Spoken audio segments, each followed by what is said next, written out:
What's up everyone, how are you all? Today we are back with another blazing Naruto story. What if Naruto is the emperor of the Western elemental nations? If you enjoy, then please like, share and do comments.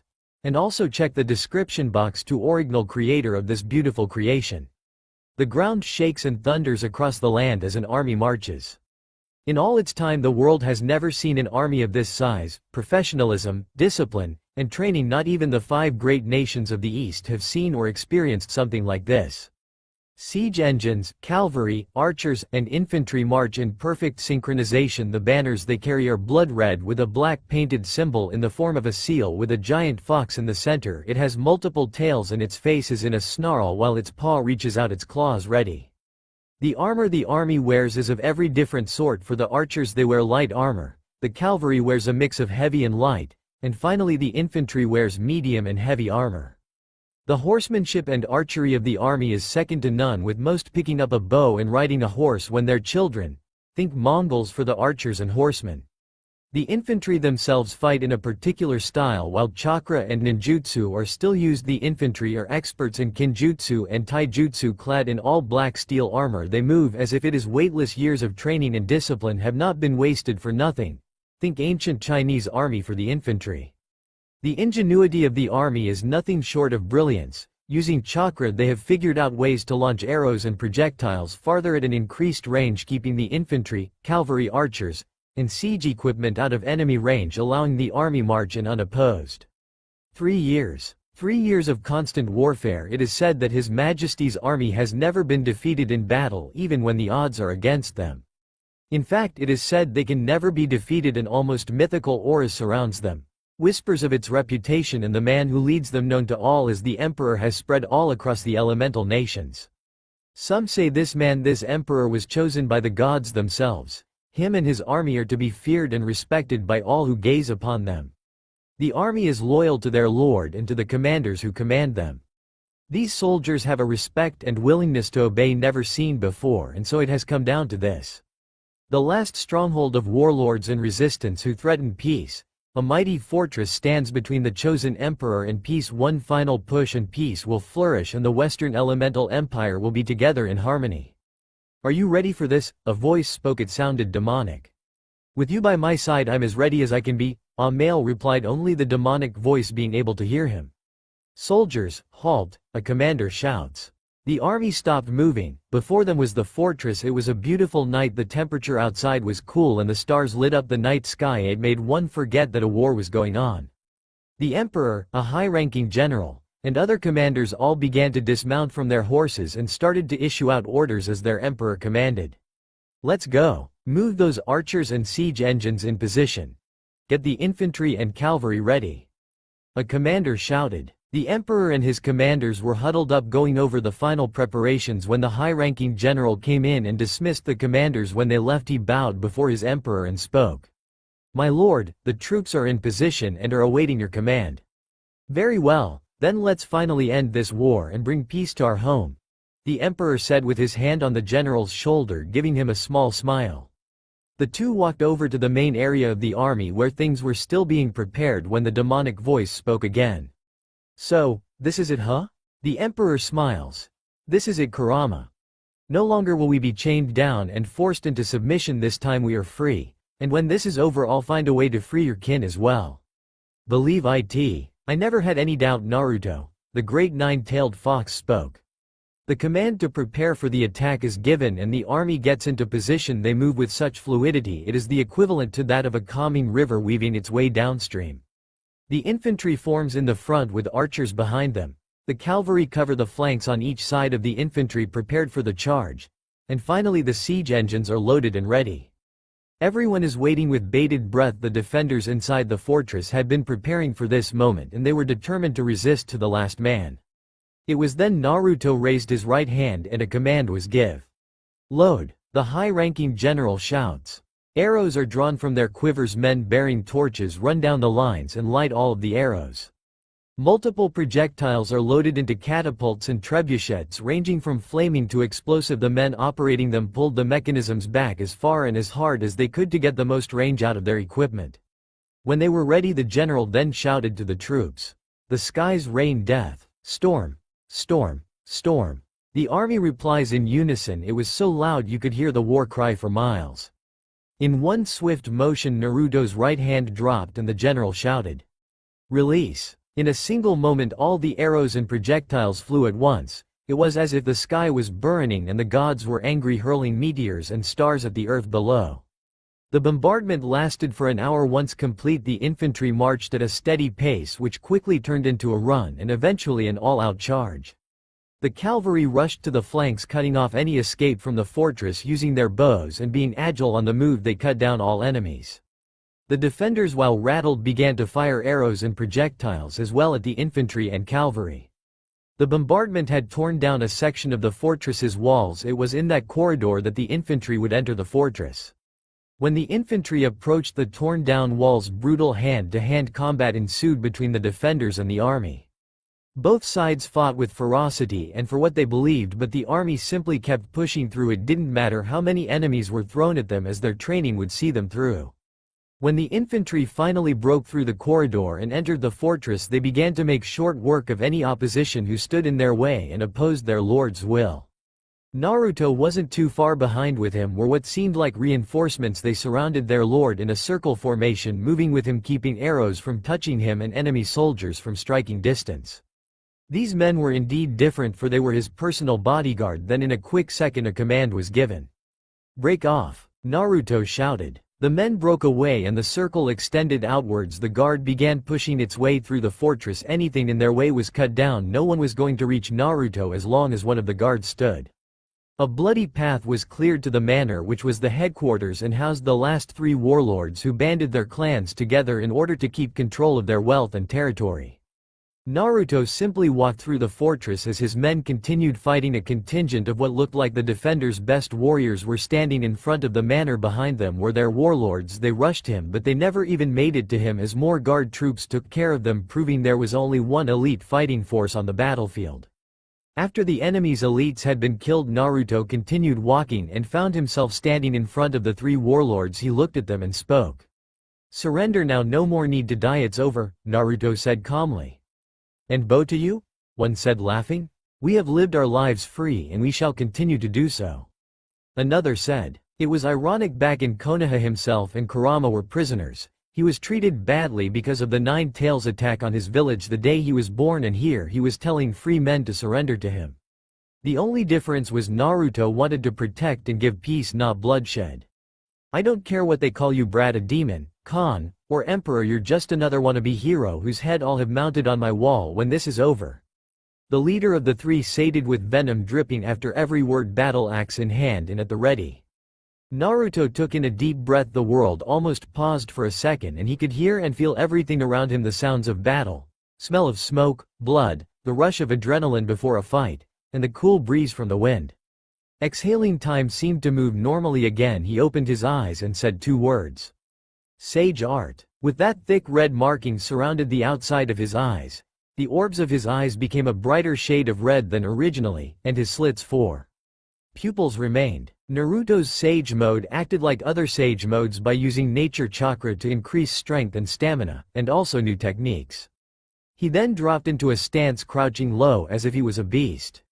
The three warlords drew their weapons and pointed them at their opponent. They then walked apart from each other to surround the crouching boy, who growled in response. Inching ever closer, they stopped. Their feet were glued in place. Naruto didn't move, he too stayed in position. His eyes were darting from left to right, studying each opponent. After a few tense minutes, a war cry was heard. The one on the left charged in while the one in the middle stayed in place, and the one on the right kicked dirt towards Naruto. Naruto jumped back, doing hand signs and yelling, "Fire style! Foxfire!" In an instant 10 fireballs formed in front of him, and with both hands he launched them at the two assailants. They were too fast. One of the warlords barely got of the way, being hit with one that severely burned his right arm. In the process, he now had third-degree burns and his arm hung limp at his side. The other warlord wasn't so lucky and was engulfed in flames immediately. His screaming didn't last long and he dropped dead from suffocation.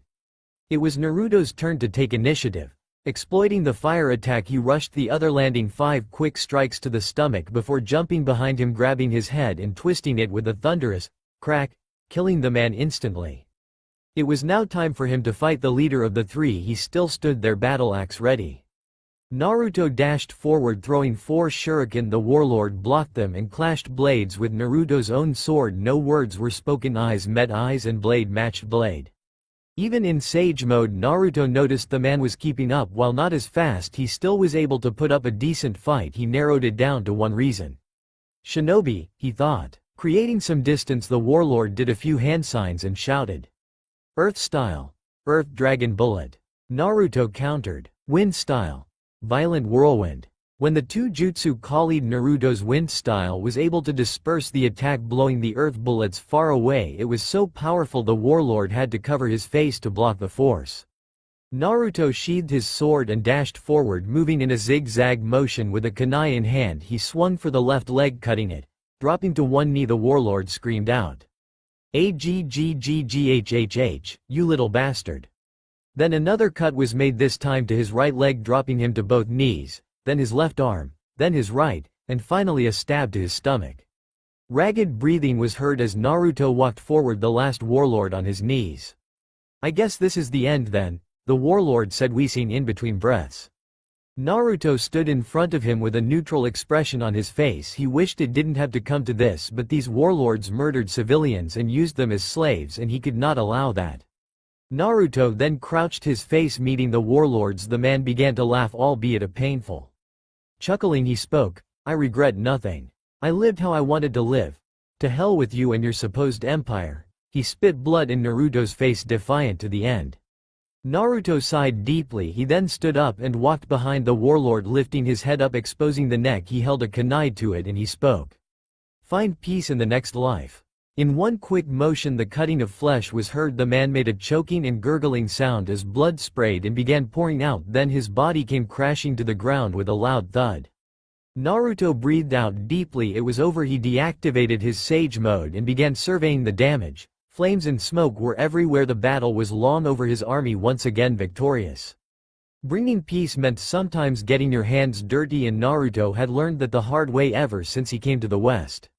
He began walking through the destroyed fortress. He ordered his men to tend to the wounded, find survivors, and collect the dead.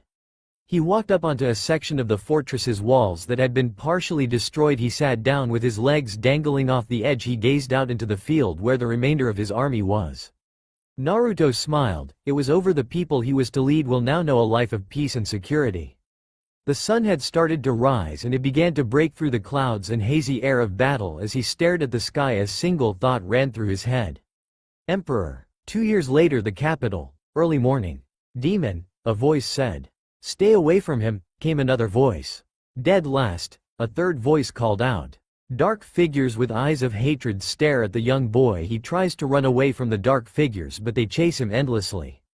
The boy is confused and scared. He tries to run and hide, but they always find him. It's like this over and over. Beaten, alone, starving, and cold, they always find him. Naruto gasps and shoots up, kunai in hand, panting wildly.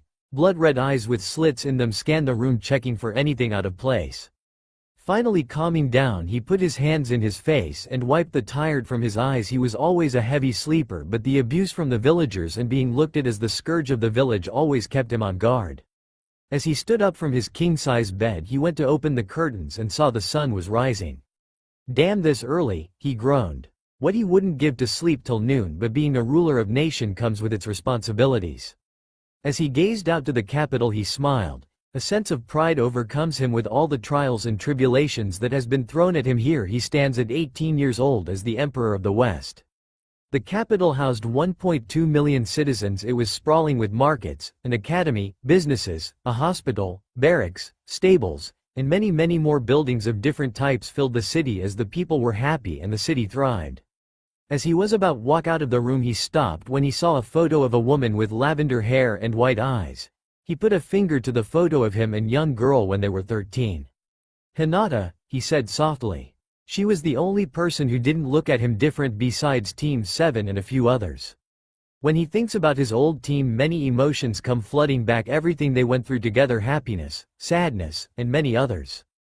Hinata and Naruto became friends when they were children, when Naruto tried to defend her from bullies, and it blossomed from there. Sure, she was still shy and quiet, but as time went on she was able to break out of the shell thanks to Naruto. The two were almost inseparable. At times they would share ramen together, take walks through the village, and visit the Hokage's monument. Naruto remembered the good times, from her cheering him up when he was down and depressed to offering him ointment at the Chunin exams. She was his light in the darkness. When the village looked down on him, she was always there to make it better. But who's to say how she feels now? Naruto guessed she was between 18 to 20 by now, along with the other people from the academy. He's been gone for so long. Sighing deeply and not wanting to mope around any longer, he got dressed. Might as well check in with the council, he thought to himself. He walked out of his room dressed in a well-tailored gold-trimmed orange kimono. Approaching the council chambers, he heard loud arguing and commotion. Politics, how tiresome, he thought. When he opened the door and entered, there was instant silence. All of the council members stood quickly and bowed. Naruto-sama, greetings. We did not know you were awake, a woman said. It's fine, Akira, Naruto replied. Akira, it was not long ago when she was at the lowest point of her life before Naruto came to unify the West. It was ran by ruthless warlords and criminals where prostitution, murder, extortion, and other crimes ran rampant. Akira's poor fishing town was the target of a crime lord. The man himself and his men would come to the town square and line up all the women regardless of age and sell them into slavery. Those that resisted were killed on the spot. One fateful day her parents had tried to save her, attacking the crime lord and his men, but they were killed in cold blood and made an example of. She spent the next 2 years in hell until a kid about her age at the time with shorter blonde hair and blue eyes came and saved her and stopped the crime lord. When Naruto rescued her from the brothel, Akira was consumed with rage and killed the crime lord, avenging her parents and gaining justice for the town. It was then she swore loyalty to Naruto, begging to come with him on his journey. He agreed and decided to train her to the best of his ability. She is an expert in diplomacy, using her trauma as a means to reach the hearts and minds of people. It was primarily due to her that people all across the Western lands flocked to Naruto. It was because of a policy she created called the Mandate of Heaven, which was the idea that there is to be only one legitimate ruler and that ruler was chosen and blessed by the gods. It also helped that Naruto carried one of the great-tailed beasts, which were all but gods to everyone in the world. Her ninjutsu is also not be tossed aside either. Being a water affinity, she swore to drown all who would do harm to the innocent in a tidal wave of justice. Now on to business, he said as he sat down. He bit his thumb and did a summoning jutsu. From the smoke appeared the great Kyuubi no Kitsune, albeit in a smaller chibified form. Think Chibi Kurama from Killer Bee's Tsukuyomi Dream. Over the past 5 years, Kurama and Naruto have grown close. With the bond came new abilities, and as their trust level grew, the two began to merge. Naruto's eyes permanently changed to that of the Kyuubi, being blood red with slits for pupils. His whiskers were more defined. His canines grew out, his senses were heightened, and his hair had grown out, which resembled that of his idol and father, the great fourth Hokage of Konoha, Minato Namikaze. Kurama personally trained Naruto in art of sage mode, making him a sage as well. Kurama ended up becoming Naruto's teacher as well. He had expanded his arsenal of wind-style jutsus due to his affinity, but he also learned a new technique while learning sage mode, and that was the foxfire technique which Kurama had taught him. Usually when learning sage mode, one has a summoning contract like the toads or snakes, but the sage mode Naruto learned didn't have any summoning contracts. However, he did still have the toad summoning contract that he signed a long time ago, but he had left Konoha for a reason and didn't want to be found. Naruto did, however, find a way to summon Kurama out into the real world without the drawback of fully removing the seal, so in a way Kurama became his sealing contract from the sage mode. While not at full power and smaller, Kurama still appreciated it and once again was able to feel the wind on his fur. Hopping onto Naruto's head, the meeting began. Right then. Things over in the east are about the same as ever. The shinobi villages are vying for power, but no major conflict has arisen yet. It seems Konoha and Suna are still allies. Iwa remains alone. Kumo builds its shinobi forces regularly in small amounts. And Kiri has recently won its civil war and now has a new Mizukage. Her name is Mei Terumi, a man reported. What about Otto? Naruto said. As far as we know, Orochimaru is still at large, my lord. Konoha has been doing everything in its power to track him down, but it seems a war between Otogakure and Konoha is inevitable, but neither are willing to make the first move, the same man reported. Thank you Wei, Naruto said. Wei is a master strategist and a prodigy in the art of war. Some would say he was born to be a soldier and is a master in both taijutsu and kinjutsu. Ever since Naruto helped him free his village from a warlord, he's been Naruto's second in command and is the overall commander of the Empire's military with only Naruto above him. Wei also commands the Tiandi, the elite bodyguard to Naruto, who will lay down their life without question or a second thought.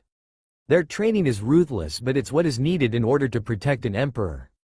To the Tiandi, failure is not an option. They strive for only perfection and excellence. Even their name speaks to the devotion and dedication of how far they will go for their emperor, heaven and earth. My lord, that other important matter still needs to be discussed, one spoke. Kurama growled, knowing what the topic was. The council, on the other hand, except for one man, did not know what the topic was, and that one man was a young man named Alton. He was a nomad settling where his people deemed necessary, but what caught Naruto's attention about him was his ability for stealth. It was one day when meeting with the tribal nomads out in the steppes of the empire that someone was following and observing him. Naruto noticed thanks to his new senses, but he was more impressed that his guards hadn't sensed him since they had been trained to notice these things. He smiled at the fact that a simple man had remained undetected and tailed them. Had it been an assassin, there's always the possibility of him being hurt or worse, killed, and just like that Naruto knew he needed him on his side. On that day he recruited Alton and he became Naruto's most trusted assassin and informant. The council were all muttering things to each other, wondering what the topic was. Eventually it got quiet and they all looked at their lord for an answer. He sighed, then spoke. As you all know, I am a Jinchuriki and I hold one of the great tailed beasts inside of me, and mine is that of Kurama here, the Nine Tails. There is an organization that means to capture me and take my tailed beast from me.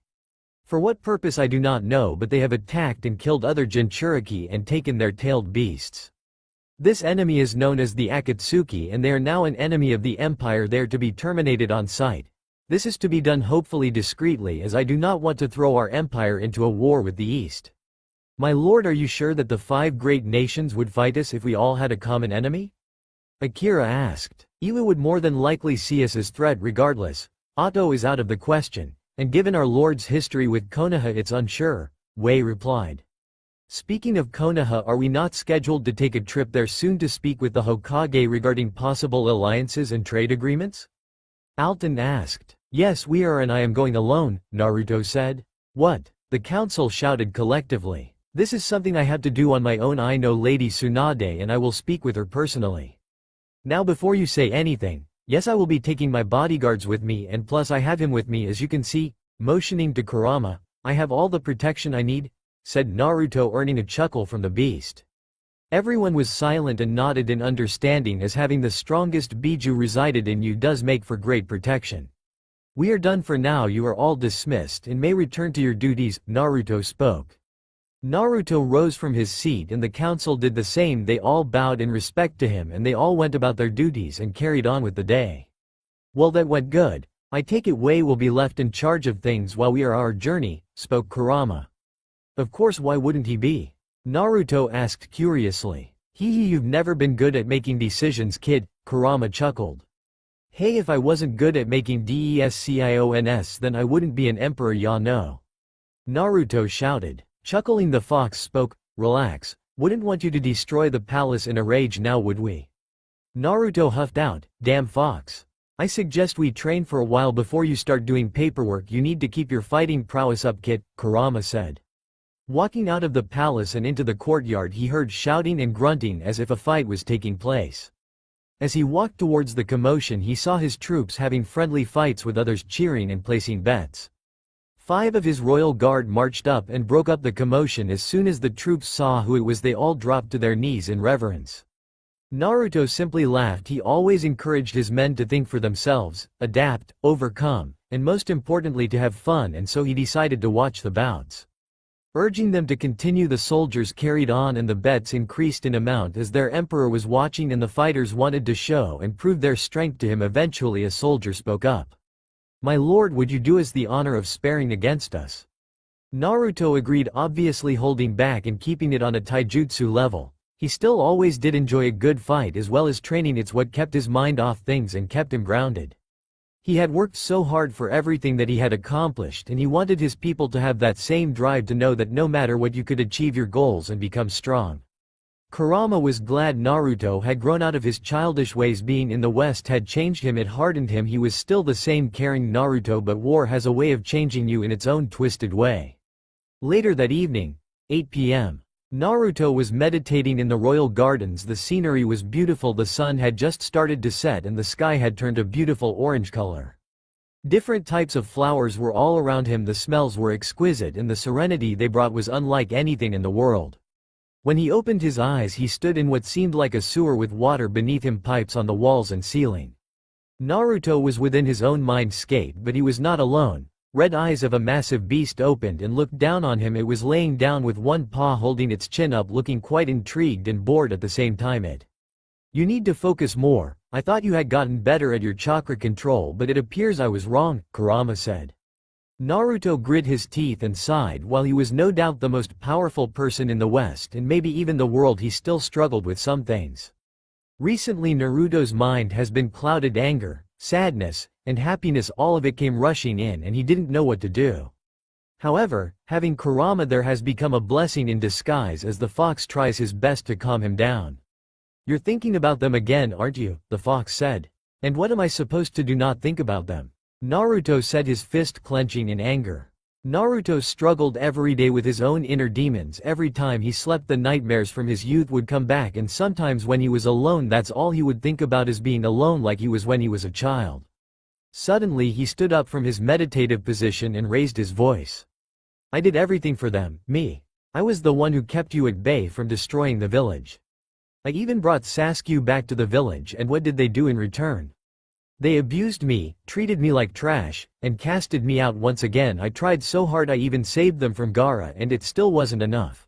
I tried so hard. All I wanted was to be accepted among the village and for them to not hate me, but how can I not be angry and want to hate them?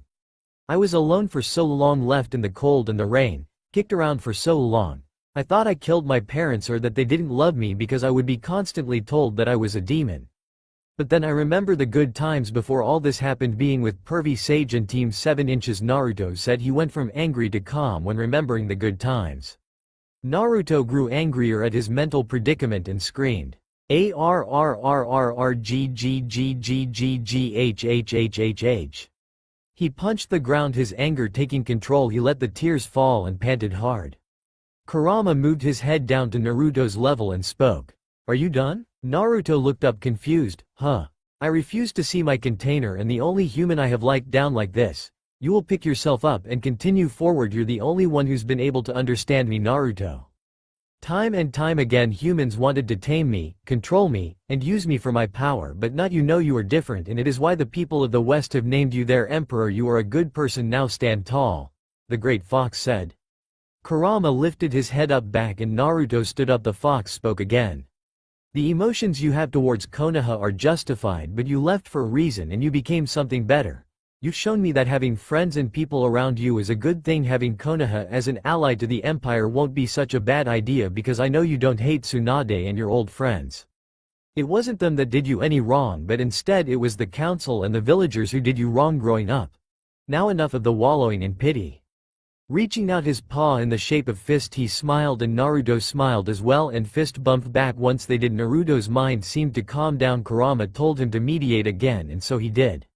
After few more hours of meditating, Naruto returned to the palace and to his bedroom. He got ready for bed. Laying down on the king-size mattress, he drifted off to sleep with thoughts of a lavender-haired beauty. Smiling, he whispered, Hinata. Knock, knock, knock. Yes? Said Naruto in a neutral tone. The carriage is ready for you, Naruto-sama, Akira said. Thank you, Akira, I will be out in a few, said Naruto. Naruto finished getting ready and walked out of his room. While walking through the palace, he would always take in the sights and the magnificence of the palace. It was to say the least huge. Naruto was grateful for how the people viewed him. He had finally achieved the respect and acknowledgement that he so desperately craved when he was a kid. A small smile graced his lips. He was dressed in a very fancy all-black kimono, the one from Naruto. He walked outside the palace to the main courtyard where a carriage and 10 of his bodyguards were waiting and ready to go. I don't need to remind you that you're in charge while I'm gone, right? Said Naruto. Wait chuckled, Of course Naruto-sama, I know the responsibilities that come with the empire and her citizens. Just please don't start any fights that you can't finish while I'm gone, Naruto said laughing. Only if they hit first, my lord. Also it's not my fault a dumb idiot can't hold his alcohol, Wei said with a smile. Yeah, and said idiot proceeded to knock you on your ass for what you said. If I wasn't there to stop him, who knows what would have happened to the great General Wei, Naruto said laughing. After both finished laughing, Naruto entered the carriage and told the group to ride to Konoha. The driver nodded, and with a loud "Hiya!" and the sound of whips smacking the horses, the carriage was off. The lands of the Western world were beautiful and vast as far as the eye could see. The mountain ranges with snow-covered tops reached high into the heavens, the grassy plains and hills were everywhere, the desert plains were vast but there were plenty of small towns in them. And finally the beautiful steppes, home of the nomadic tribes and primarily where the archers and cavalry of the imperial army came from. They were brutal in battle, but Naruto had never seen the skills these men possessed. When they became part of his army, he allowed them to keep their traditions and ways of life. Naruto was a fair ruler and inclusive as well. He found life in the West more culturally interesting than in the East. It had been quite a long time. 5 long years had passed since the last time he had been in then East. After some time they crossed the border. They had made stops along the way to rest. Somewhere in the land of fire, nighttime.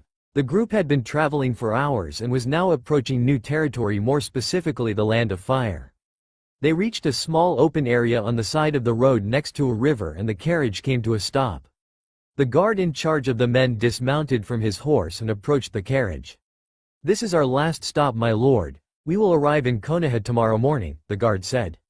"Good," Naruto replied. Exiting the carriage, he stretched and glanced at the sky. It was night time and the moon was shining down on them. The journey had taken hours. He told the men to make camp, feed the horses, and rest. They all nodded and did as they were told. Being the man that he is, Naruto helped them set up camp. Once it was set, the Tiandi went into guard shifts and the drivers prepared food while Naruto sat down with Kurama next to him and waited for the food to be done. "So tell me, how does it feel to be back in the land of fire?" asked Kurama. "It's definitely like I remember. How about you?" Naruto replied. "It's nice to be back," said Kurama, a small smile on his face. A chuckle left Naruto's lips. Well, if I didn't know any better, it would appear the great Kyuubi no Kitsune is homesick. Hey, I have lived here my entire existence, you brat, so yes, I do feel some connection to the place," Kurama shouted. They both shared a laugh. It was then driver then spoke. "My lord, the food is ready." As they sat down and ate dinner with a fire lit, you could cut the tension with a knife. While his people loved and respected him, they also feared him. It was out of respect and reverence for who he was and the great beast that resided within him. On many occasions his soldiers had seen him angry and rip apart enemies like thin paper.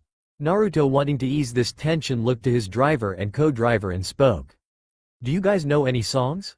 Naruto asked. With shock and confusion the two men panicked and responded quickly with a yes. Naruto smiled warmly and laughed. The two were confused. "I appreciate the respect that I am given, but just because I am emperor does not mean I'm not human. I too can have a conversation and enjoy things as well, can I not?" said Naruto, smiling.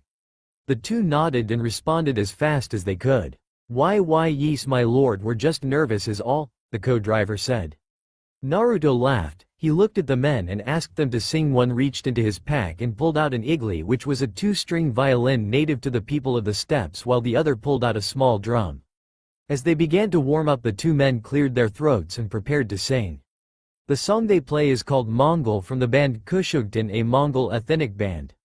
With nerves racking, the two they glanced at their lord, who nodded in response, and the song began. Naruto bit into his food and drank his sake. He commanded his guards to sit down as well and enjoy the music kindly provided. Focusing on the instrument and the vocals of both men, the tune brought him peace. He was mesmerized. He truly did appreciate the culture of his nation and how unique it was. Gently tapping his hand against his thigh to the rhythm of the song, taking another sip of his drink, he began to hum with the tune as well.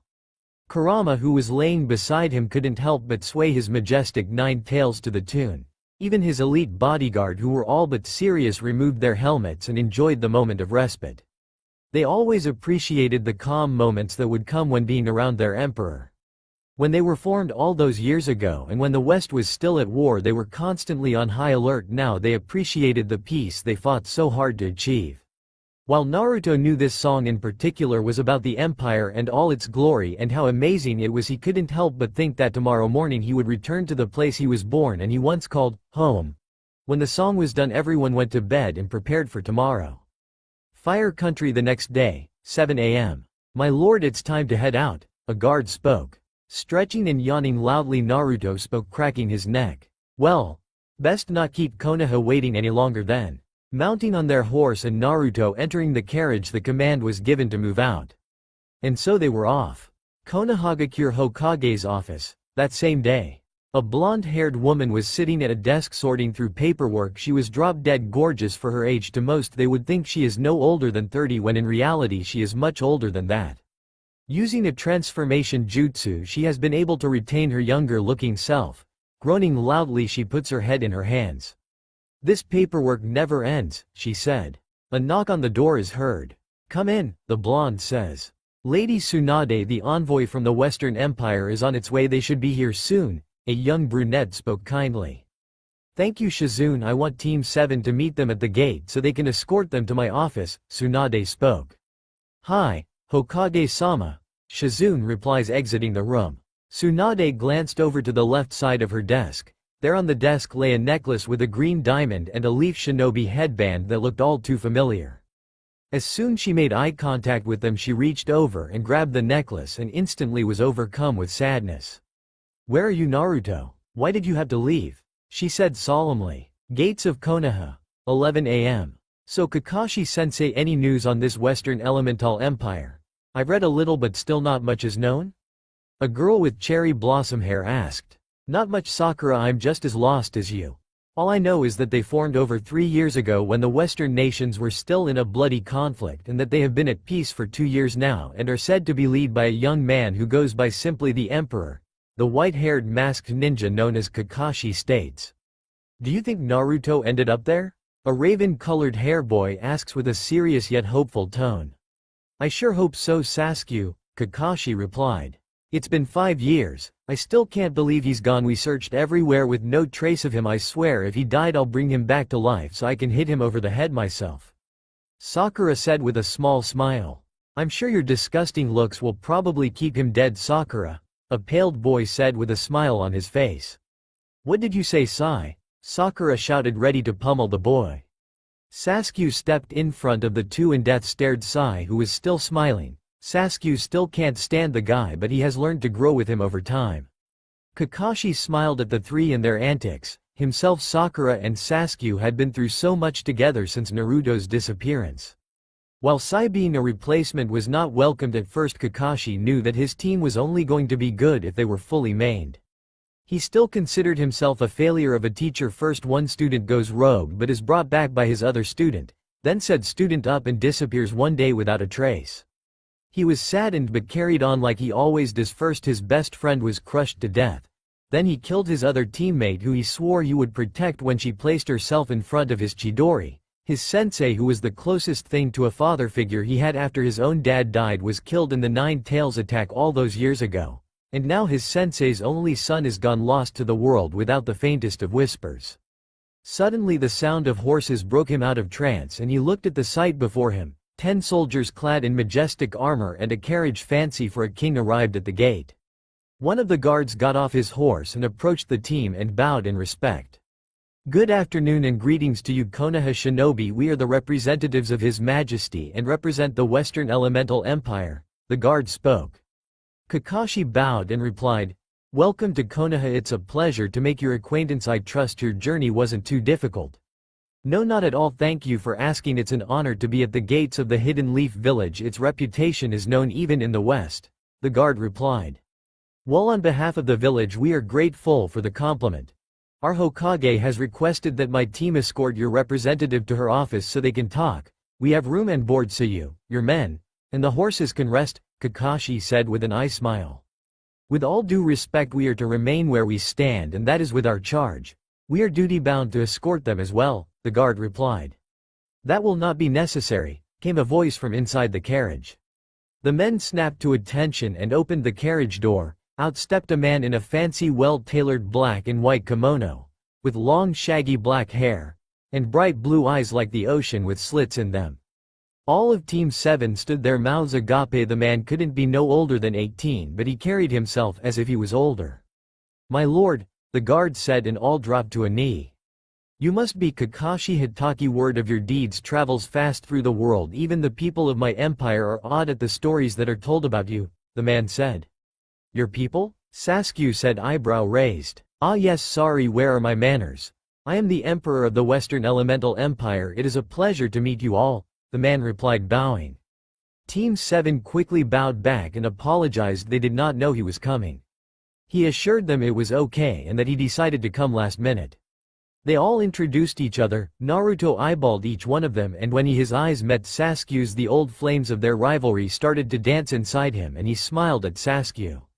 Sasuke, on the other hand, was in deep thought. It was as if the emperor was staring through him and deep into his soul, but there was a familiarity behind it, especially with those pupils. They were intimidating to say the least, but Sasuke stood fast. After the introductions were done, Kakashi spoke.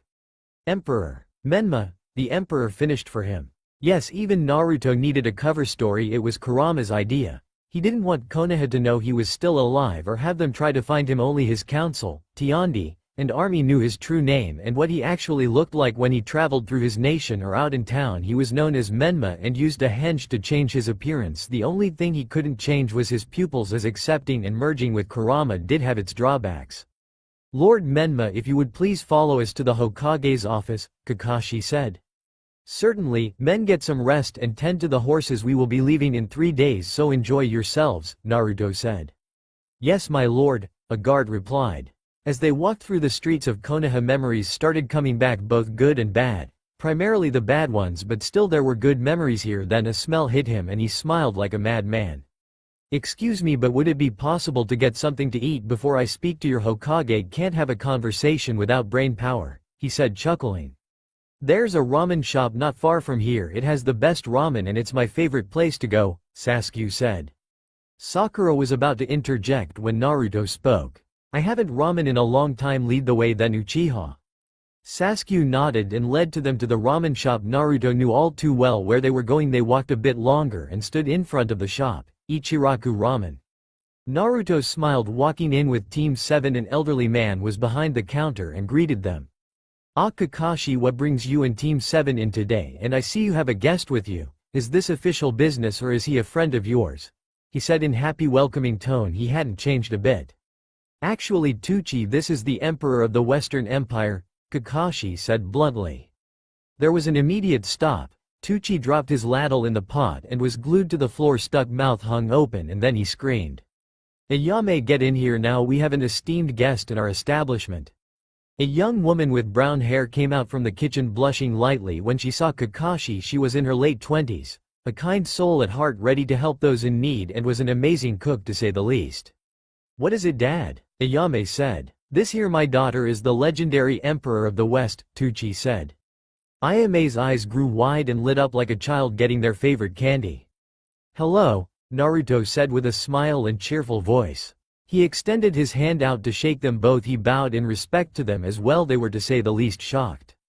Ayame was jumping up and down like a kid in the candy store. Naruto smiled and was happy to see the first 2 people in the village that ever showed him love and kindness. Kakashi was a little jealous. It was well known that him and Ayame had been dating, and Tucci couldn't have been more proud. Sasuke and Sakura started to laugh at their sensei. Once the introductions were over, they all sat down at the counter and looked over the menu. "So my lord, what will you be having today?" Ayame asked excitedly. Naruto, without hesitation and excitement, spoke. 3 miso ramens with extra pork, please." Sasuke stopped dead. He hadn't heard that in so long. It reminded him of his brother in all but blood, the one he failed. The one who saved him but he couldn't save. Sakura noticed and put her hand on Sasuke's back, trying to comfort him. Naruto, noticing the mood change, was intrigued and began to pry. "What's wrong, Uchiha?" he asked, concerned. It's nothing, I just was reminded of someone," Sasuke said. "Oh? Who, if you don't mind me asking?" Naruto said. "He was my best friend and brother in all but blood. I screwed up big time 5 years ago." I was spiraling out of control and was headed down a dark path. I wanted the power to kill my actual brother, and I decided that only Orochimaru could give it to me. But my friend came to save me. We had a fight, and at the end he won and brought me back to the village like he said he would. I was in a coma for a week due to chakra exhaustion and the damage taken from the fight, but when I awoke my friend was gone. I've been looking for him ever since so I can make amends for what I did, Sasuke said sadly. What was his name? Naruto asked seriously. Huh? Sasuke replied. Your friend, what was his name? Naruto asked again. Naruto Uzumaki, Sasuke said proudly. He was the sweetest kid I knew, your grace. He always was there to help people, and he always shouted how he was gonna become Hokage, and he always came in and ordered that exact same order. I'll never forget the day he walked into my shop. He was so small back then. He was standing right there at the entrance. It was pouring rain that night. I noticed him, but he ran. As soon as we made eye contact I called out for him and he came back. I told him to sit and I made a pork miso ramen. You should have seen the look on his face when I gave him the bowl. His eyes lit up and he had the brightest smile on his face, and it was that day that I met the son I never had, Teuchi said with both a smile and tears threatening to come out. Naruto was shocked to say the least. He smiled and chuckled. You and your daughter are good people, Teuchi. I have no doubt that wherever this Naruto is he will always remember you and never forget what you did for him, Naruto said. Thank you, my lord. It is an honor to be given a compliment from one as high esteem as you. Ayame said. Ah, nonsense. I only wish my people were as nice and caring as you too, Naruto said laughing. Everyone joined in the laughter when the food arrived. It was just as he remembered. He savored every bite but ate all the bowls with no problem. When they were done they bid Teuchi and Ayame farewell, with Kakashi planting a kiss on Ayame's forehead causing her to blush mad. As they continued to walk through the streets they finally arrived at the Hokage's office. Knocking on the door they were told to come in. Tsunade dismissed Team 7 after the introductions were settled. They got down to brass tacks. Sake, Tsunade offered. No thanks, tea will be fine, Naruto said. Tsunade poured herself a glass of sake and had Shizune make a cup of tea. She sat back down and spoke. So Lord Menma, I assume you've read my requests? Tsunade said. I have. Yes, I do apologize for not responding sooner. Running an empire can be a difficult task sometimes, plus with the nation still recovering from the wars my attention has been devoted elsewhere, Naruto said. That's quite alright. Now regarding that special request, what is your answer? She asked, taking a drink of her sake. Shizune brought the cup of tea and Naruto sipped his tea and pondered for a minute. This request she had asked was personal. And what makes you think a Jinchuriki is hiding in my lands? He questioned. It is the only place where we have not looked and untouched by the Akatsuki, Tsunade responded firmly. Even if he was their Lady Hokage he would more than likely be dead by now. Also myself and my people would not take too kindly to shinobi roaming around, as we already have had enough to deal with, Naruto said. Lord Menma, I can assure you that it will only be a select few that conduct the search, Tsunade said. Naruto sipped his tea again and spoke. Oh? And I'm supposed to just trust the word of a shinobi village? A village who has a troubled history, am I right? First Orochimaru with his child experiments, then the Uzumaki clan who you were allied with were destroyed by other villages while you all sat back and did nothing. A clan massacred by one of their own for power, and now your precious Jinchuriki is missing. What, are you afraid because you don't have the precocious nine-tailed fox that you can't be the military power you once were? Hell, even your most famous Hokage, the fourth Hokage, was killed by the same beast. Your village needs to flex its military power. Perhaps everything I have heard about this village is correct. Its people are nothing but snakes and liars who are only in it to push their own agendas, Naruto said with venom in his voice. It was no secret to the world. Almost every village and person had heard of or knew the dark secrets behind Konoha's walls, while it portrayed itself as a bastion of love, hope, and peace to the world. Just like anyone else, it also had its own dirty laundry. Naruto had his own intelligence spy network, and he would receive daily reports on the world. It also helped that he lived here for 13 years and was the subject to abuse for being the Jinchuriki. He also knew a lot about the village and its inner workings. After hearing this, Tsunade's eyes flared with anger and she stood up quickly, shouting, smashing her hand into the desk, breaking it. How dare you enter my village, come into my office, and speak about my people in such a way? Say what you will about the village leaders and MYSLEF, but its people are not to blame. You also have no idea what this boy means to me and the village. Naruto had seen Tsunade angry before on many occasions. In fact, her rage was legendary and not to be trifled with. Even he knew that. Even though he did not like Konoha, he knew there were people that cared for him, but the pain and abuse was too much. No matter what he did, they kicked him down again and again. After so much suffering, he couldn't trust anyone and didn't know if anyone really truly cared. He could only name off 6 people, and that was Jiraiya, Iruka, Hinata, Teuchi, Ayame and Tsunade herself. He needed to play his cards right. He needed to make sure that his nation wouldn't be stabbed in the back or he himself wouldn't become a target of the Anbu, and so he said what he said to get a reaction. After looking into Tsunade's eyes, he knew there was no lying. Even Kurama confirmed it, as he could also feel emotions. After the outburst, silence took the room and Tsunade breathed out deeply, sitting back in her chair. "I'm sorry for that outburst, Your Highness, but I will not apologize for defending my people," Tsunade said, still upset.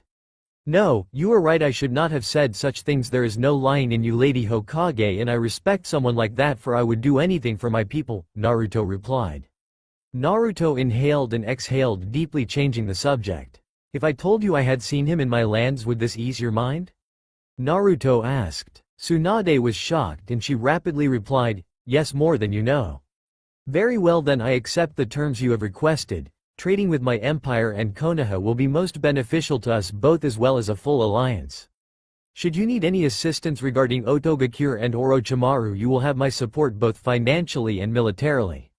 Also, I agree to allow a search party to come and go as they please to look for your missing Jinchuriki on one condition," Naruto said. "Yes?" she replied. "I get to choose the search party. Since I do not know any of your ninja, I want to make sure that it's the ones you trust the most that will be on this search party," he said simply. "Fair enough. Consider it done. I will give you files on the shinobi I believe are the best and most capable. Now what can you tell me regarding Naruto?" she said. "He was in my lands 3 years ago during our wearing period. He asked if he could assist us in any way in stopping the warlords and criminals that plagued our lands. He is a great warrior. After he helped us in a few battles, he journeyed off again. I do not know if he is still around, but there is a chance." "But have you ever thought that maybe he doesn't want to be found?" Naruto said. "I understand, Lord Menma, but I will do everything in my power to at least talk to him again. I tried so hard to protect him politically, but we had to eventually label him a missing nin with kill or capture orders. Myself and some others are still looking for him so we can bring him back, or at least warn him of the dangers," Tsunade said with a heavy heart. "Lady Tsunade, you are a woman of the people. They chose well. Now if this meeting is concluded, I wish to head back to my hotel to rest. I will be here for 3 days to prepare for the journey back, if that's all right with you," he said. "Absolutely," she replied. They shook hands and Naruto left the room. He decided to make one last stop before he went back to his hotel. He ended right back up to Ichiraku's. He walked in and noticed no one else was in the restaurant besides them. Perfect. He thought. He walked in and was greeted by both Ayame and Teuchi once more. "Ah, Emperor Menma, welcome back. What can I get for you?" Teuchi said with smile on his face. "Actually, I was wondering if we can have the place to ourselves for a bit. No visitors, if you catch my drift. I have something important to tell you," Naruto said. Both of them looked at each other and Ayame went and locked up the store. It was now just them 3. Naruto sat it down at the counter while Teuchi and Ayame leaned in with anticipation. "So Lord Menma, what news do you have for us?" Teuchi asked. "What I am about to tell and show you must remain a secret until further notice. Don't worry, it will not bring anyone harm or the village. Do you both promise?" he said. They both nodded. "When I was in here earlier, you spoke of that Uzumaki boy and what he meant to you. Well, you could say he means a lot to me as well. You see, he came west and he helped me form the empire and saved my people. He truly is a man of the people." "Wait, so you know him? Is he alive?" Ayame asked hopefully. "Yes," Naruto said. Ayame was jumping up for joy. She hugged her dad, who was also happy that Naruto was alive. Then the emperor spoke again. "In fact, he's right here in front of you." They looked at him and were confused. Then his appearance changed. His blue eyes went back to red, the whiskers had returned, and the black hair had turned blonde. Both Ayame and Teuchi had their eyes widened. Then suddenly Ayame slapped him. "Naruto, you idiot, you disappear for 5 years and don't tell us where you're going. Or if you'll be back, you know how long we've been waiting for you." Ayame shouted. Naruto smiled. She was the older sister he never had. She jumped over the counter and hugged him, crying into his shoulder. Tucci also had tears in his eyes at the moment his favorite customer and the son he never had was back. After a while Naruto began to explain everything from where he's been to why he left. The both of them knew all too well how hard Naruto's life was growing up. They protected him and took care of him when no one else would. If anyone understood why he left, then it would be them. However, they were just happy he was alive and back in front of them. The three of them enjoyed each other's company while Naruto was enjoying several more bowls of his favorite ramen, but Ayame and Tucci were saddened that he was only here for a few days as Naruto was the emperor and was here on official business. He told them that they are going to be given a luxury vacation and also citizenship in the empire. Naruto even offered the possibility of the business moving there or even opening up another location, and both Ayame and Tucci were very grateful for the offer. When they were done with the reunion, Naruto had to return to his hotel. He left with a smile on his face and back in his henge disguise. Reaching the hotel where his men were, he ordered one to prepare a letter to let the council know of the agreement. When he finished telling them what to write, he entered his room and laid down for the rest of the day. He was exhausted. What a day it was. He had learned a lot and was curious what the next day would hold. Birds chirped and the sun was shining brightly. A light breeze was in the air. It was perfect weather as people were all through the streets. Some were shopping, others walked with their lovers' hands entwined, and others were heading into work.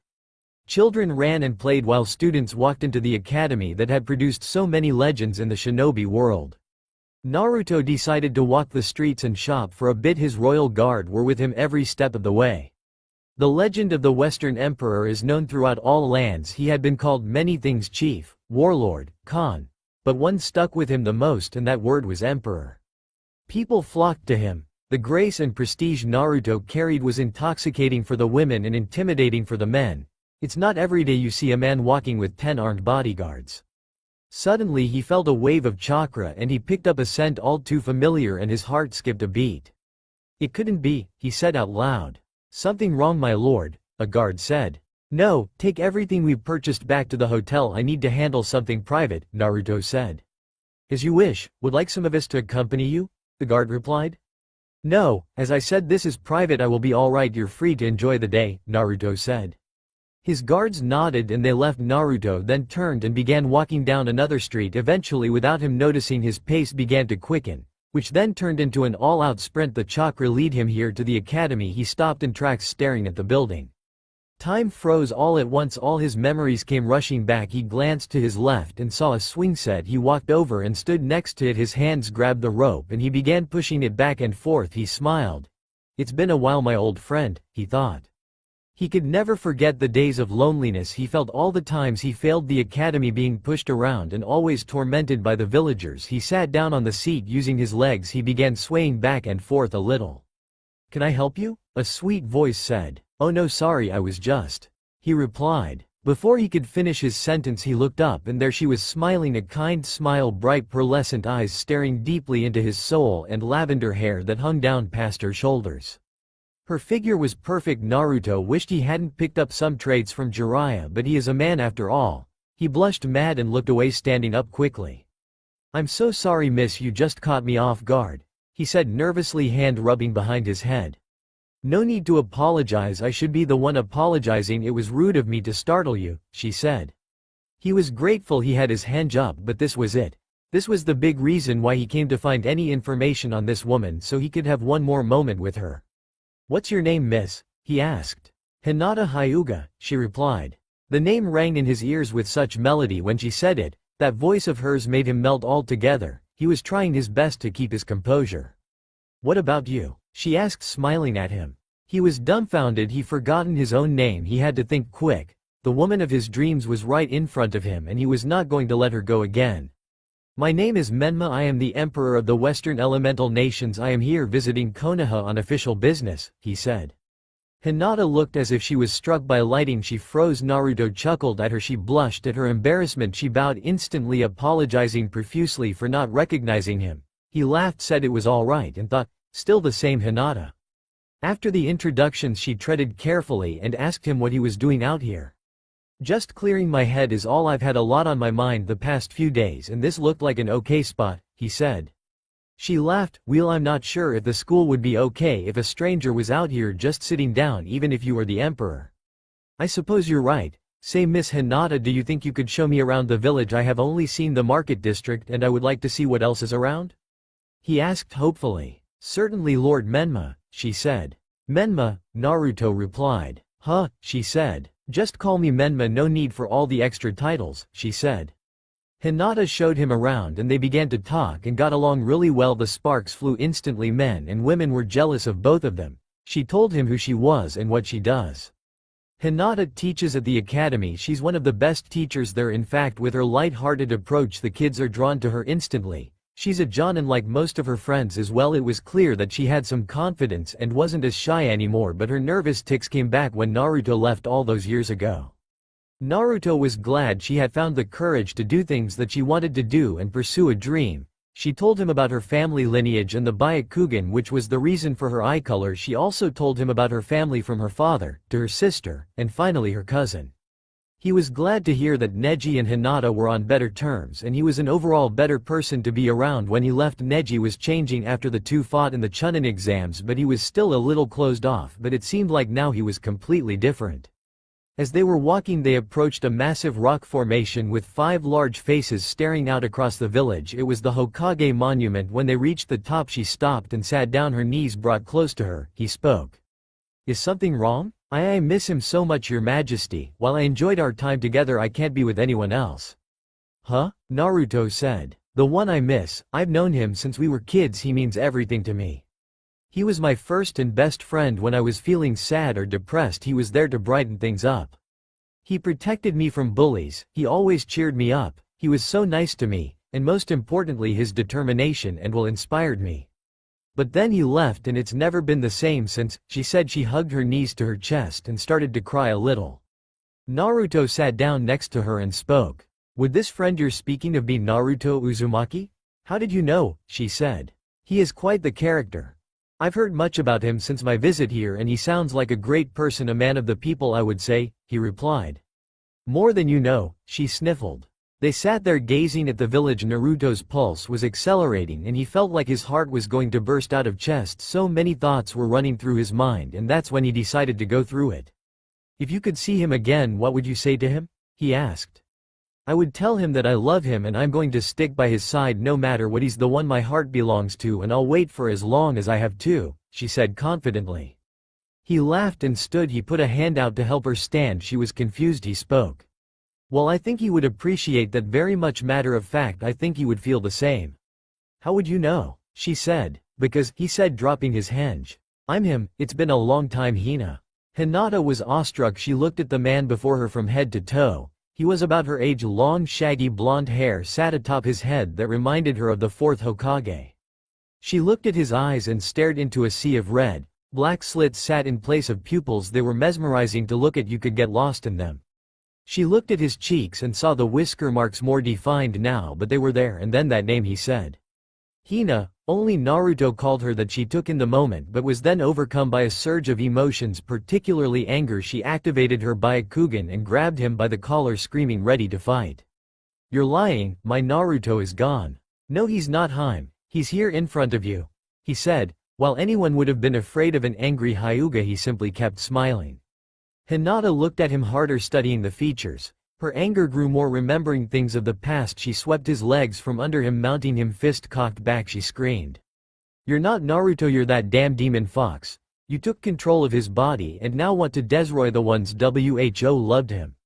She swung her fist down at him. He caught it with ease. She growled, swinging her other fist, and he caught that one as well. Then in a swift motion he pulled her down to his level and kissed her passionately. She should be feeling anger, but instead it was shock that then turned into calm. She looked into those eyes. He smiled lovingly at her and spoke. It's me, Hina, it really is me, your favorite blonde nin.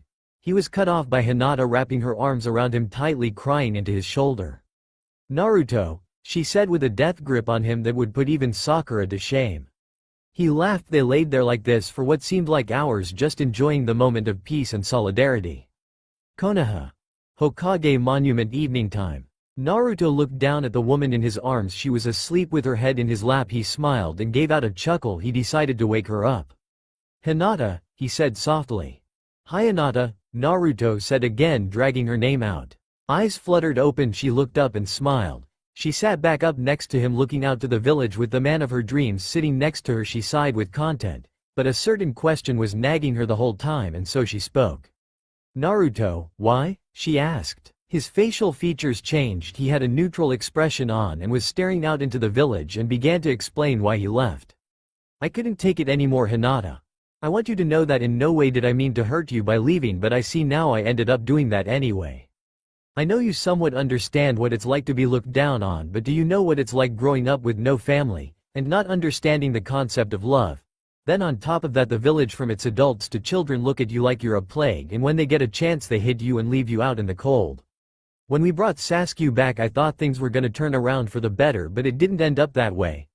After the fight at Final Valley, Sakura wouldn't speak to me. While she was grateful for me bringing Sasuke back, she became distant. She would check up on us at the hospital, but she wouldn't look at either of us, and she was never the same.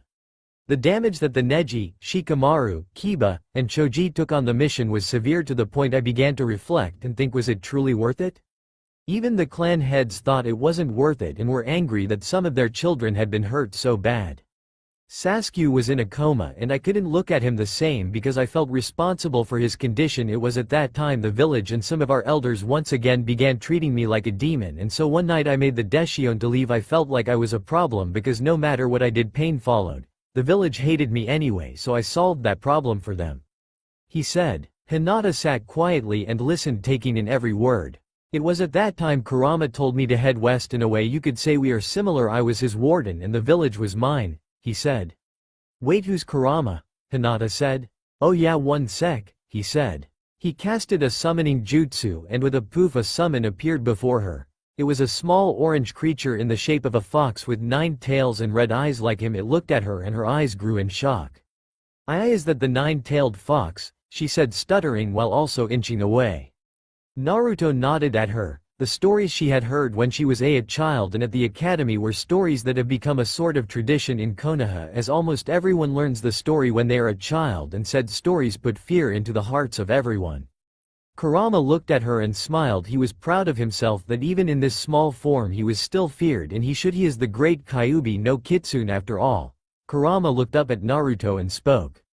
So this is her. I have to say I am impressed. She has grown into quite the beautiful woman since we last saw her. She is perfect for mating. Both blushed hard. Naruto screamed at Kurama and both got into their normal banter arguments they usually got into. Hinata was taken aback a bit and thought it was funny. After watching them for a bit, she interrupted their little argument. So Naruto, you were saying, she said. Haha, right, sorry, he said while throwing a glance at Kurama. It was Kurama here that suggested we leave and go far away. We happened to go west out of survival and to hide. When I got there I found a country torn by war, criminals, you name it. Hinata. The things I saw when I first arrived, it really was sad. It was then I found a new purpose, and that was to protect those people and free them of oppression.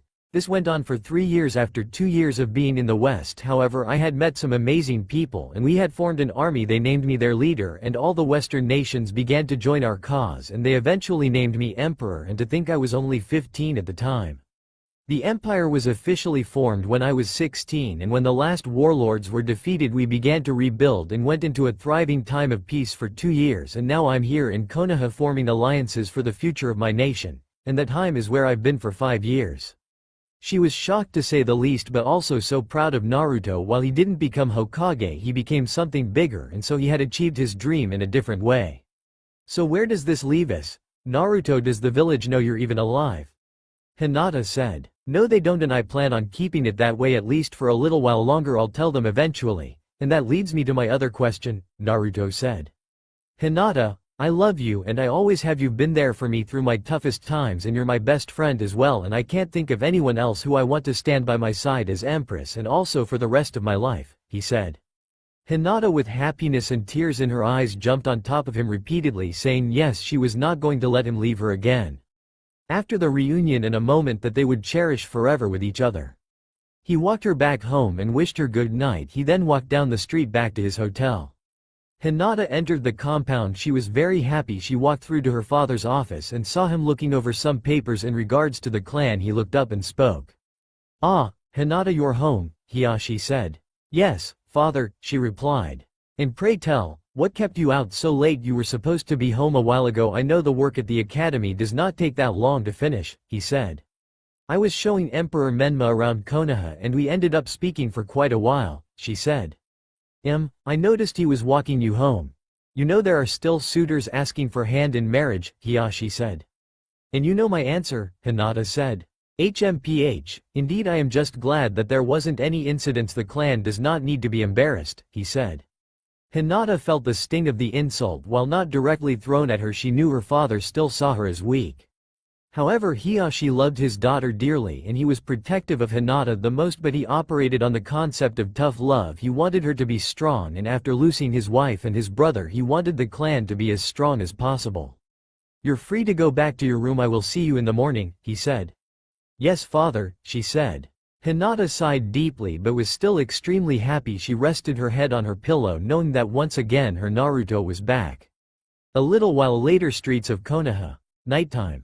Naruto was walking back to his hotel. The streets were empty, only lights were showing in people's houses and other buildings, giving the signs of life and activity. He closed his eyes, happy that Hinata agreed to marry him, but the moment was short-lived when he felt a presence. His eyes opened and he stopped walking and spoke mentally to Kurama. How many? 5. They are on the roofs to your 9 and 2 o'clock, the fox replied. He scanned and saw them. Then the 5 assailants appeared in front of him as if they materialized out of thin air. They were dressed in Anbu attire but looked a little darker, and it was clear these Anbu ninja were different and would complete a mission by any means necessary. They stared at the emperor and he stared back. The tension was thick. Finally it was then that Naruto spoke. Root. The 5 began to look at each other. They were surprised. How did this man know who they were? Sure, he was a leader of an entire country and his own intelligence network, but he couldn't have known who they were. Not even the other villages knew about them. They bowed and dropped to a knee out of respect and spoke. Lord Menma, Emperor of the Western Elemental Empire, our leader requests your presence. He wishes to discuss things with you face to face, one root member said. Your leader's request is denied, Naruto said, simply crossing his arms over his chest with anger hidden in his voice. You are duty-bound to come. Your presence is demanded, a root member said. You and your leader demand nothing. I am not of this nation. I am the emperor of an entire country. You would do well to leave me alone and I will see past this transgression, Naruto said, venom in his voice. We will use force, the ninja replied. Naruto laughed, ha ha ha ha, force on me? Really? You would jeopardize Konoha's strongest alliance that it has ever had in many decades. Very well then, go ahead, try me. Because I promise you none of you will be able to report your master.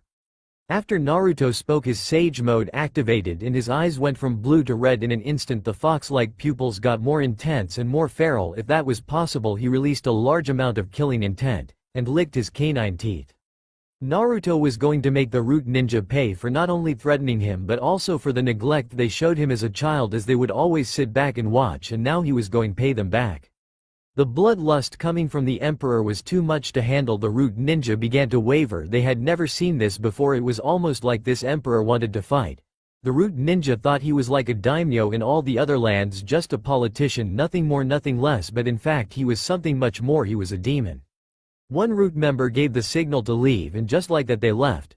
Naruto was disappointed. He had gained Kurama's bloodlust. When they grew closer, at first he was scared and frightened by it, but now he accepted it and took it as a gift.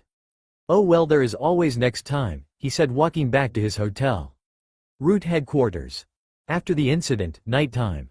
Report, an older man said, with bandages around the right side of his face, a cane in his left hand and his whole right side covered by his robes which looked like a sling. It seems your suspicions may be correct, Lord Danzo. He matches the description and most likely has the information we need, the ninja reported. He will either be the death of us all or strong ally. We must find out what makes him tick in case he ever poses a threat to Konoha. Keep surveillance on him, Danzo said. Hi, the ninja said. So, the emperor finally comes to Konoha and getting friendly with a Hyuga, no less. Just what do you have in store for us, Danzo thought. Fire style. Fireball jutsu. A voice shouted and a massive fireball followed, tearing up the ground as it flew to its target, destroying a tree in the process. A boy jumped in the air, red eyes with 3 tomo dancing, moving in all directions. The boy threw a few kunai at 3 wooden targets, hitting their mark with perfect accuracy. He then did a cartwheel motion to his left, did some more hand signs and shouted. Fire style. Phoenix flower jutsu. The voice shouted again and multiple small fireballs came flying in the direction of the next target hitting the mark. After the smoke cleared another figure appeared. It looked very similar to him but older with a cloak that had red clouds on it. The boy looked into those cold dark eyes that plagued his dreams for so long. Anger, hatred, and so many emotions came rushing at once. In one swift motion he yelled, sprinting forward with lighting covering his right hand. He screamed out, "Chidori!" After he pierced the figure it disappeared in a cloud of smoke. The boy dropped to his knees panting heavily. He stared at the ground. His thoughts have been clouded and hazy. The only way to clear his mind was to train, and boy did he train. "How long has he been at it, Kakashi?" a voice asked him. "About an hour now, Jiraiya-sama," Kakashi replied. A girl with pink hair came up to the boy, helping him up to his feet. She healed his scratches and bruises and gave him a pill to restore his chakra. "Thank you, Sakura," he smiled at her. "No problem, Sasuke," she said, returning the smile. Sasuke then turned around and saw the two men standing there. "Kakashi-sensei, Jiraiya-sensei, what are you guys doing here?" he asked. "Well, we had to check up on our student and see how you're doing," Kakashi replied with an eye smile. "If you would have told Sasuke when he was 13 that one day one of the legendary Sannin would bite you so he could use you as vessel, and then eventually you would be trained by another Sannin, he would have scoffed at the first part, then said obviously to the second part." After Final Valley and Sasuke awoke from his coma, he had changed drastically because he had found out Naruto had left the village. He was almost like a ghost, doing missions on his own and becoming even more antisocial than he already was. Sasuke felt disgraced and ashamed. He almost let his demons overcome him, and the only one who ever understood him was now gone. He felt weak. He couldn't save his family all those years ago when his brother Itachi slaughtered their clan, and he couldn't save Naruto like he did him. At one point Sasuke almost gave up on killing Itachi entirely and his ninja career until one day he saw Jiraiya doing his research. Flashback. 5 years ago. Jiraiya was giggling with his notepad in hand, admiring the woman in the bathhouse through a peephole. Yes, this would be a great addition to my novel," he said with excitement. Suddenly he felt a presence behind him. He put the notepad away and turned to face the presence. Once he saw it was Sasuke, he was dismissive of him. "What do you want, Uchiha?" he asked in a disapproving tone. Sasuke put his head down and bowed in reverence. Spoke, "Master Jiraiya," Sasuke said, but was cut off. "Don't call me master," Jiraiya replied. "All right. I have no reason to ask you this, and I wanted to apologize for all I've done. Naruto is gone and I feel it is my fault, but I wanted to ask if you would train me." Sasuke asked. "No," Jiraiya said flatly. "I understand. I'm sorry for bothering you," Sasuke said and began to walk away. "He always talked about you, ya no," Jiraiya said. "Huh?" Sasuke replied. "Naruto, when I taught him how to use the Rasengan and took him to find Lady Tsunade, he always called you his brother and best friend. He always said how he wouldn't let you go down the path of darkness. When you left to join Orochimaru, I tried to tell him it wasn't worth it, but he swore he was gonna bring you back that day or die trying. Your anger and your lust to kill your brother while rightfully placed ate at your soul, and it almost led to a path of damnation, and it took another one of my students away from me. The only reason why I removed the cursed seal from you was because Tsunade asked. Personally, I would have let you be and let you go to Orochimaru." Jiraiya said it was one of the few times Jiraiya was serious, but when he was, it was all business. "I understand," Sasuke said. "No, you don't, and you never have. You always thought your lineage would carry you through anything and that the world would bow before you, but now you got the wake-up call you deserved. Now beat it and don't bother me again," Jiraiya stated. Sasuke didn't reply. He was saddened. Everything Jiraiya said was right. He turned and started to walk away again when he heard Jiraiya say something again. "Training Ground 3 at 7:30. "What?" Sasuke replied. "Training Ground 3 at 7:30. Don't be late, Uchiha," he said again. With that, Jiraiya disappeared in a swirl of leaves. Sasuke was left awestruck. He smiled. Tears flowed. Maybe things will change for the better, he thought to himself, and so he ran back home. Maybe, just maybe, he could pick himself back up and find his friend. Flashback ends. Present day. "I see things are going well," Lady Tsunade spoke. She had just arrived. Everyone turned and bowed to her. She then looked at Jiraiya and a devious smirk approached her lips. She spoke. "Say, Jiraiya, how about a wager? My student versus yours. Winner has to buy the other a month's worth of sake." Jiraiya stroked his chin. What's the catch?" he asked. Alright, you got me, no ninjutsu, just taijutsu, she said with a smile. Okay, you got a deal, he replied. Both Sakura and Sasuke looked at each other and nodded, they both agreed. Over the past 5 years Sakura had changed a lot too. Back then she was glued to Sasuke like no other and that was all she cared about, but after seeing her two teammates almost kill each other she started to improve on her own. She became Tsunade's apprentice, working to become the best kunoichi in Konoha. She also trained with Kakashi to work on taijutsu, ninjutsu, and genjutsu. Sakura was a force to be reckoned with. Now she could play both offense and defense. Her water-style jutsu was incredible. Her taijutsu, while not as good as Sasuke's, was still formidable, especially now with her immense superhuman strength she had gained from training with Tsunade. And finally she was able to use genjutsus at a high level.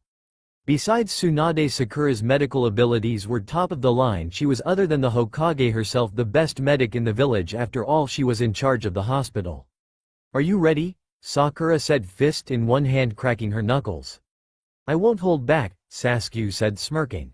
Good, because I won't hold back either, Sakura replied, smiling back. Kakashi stood between the two and counted down. 3, 2, 1, Hajime. And the match was on. Sakura dashed forward, jumping in the air, fist cocked back, screaming as it came down.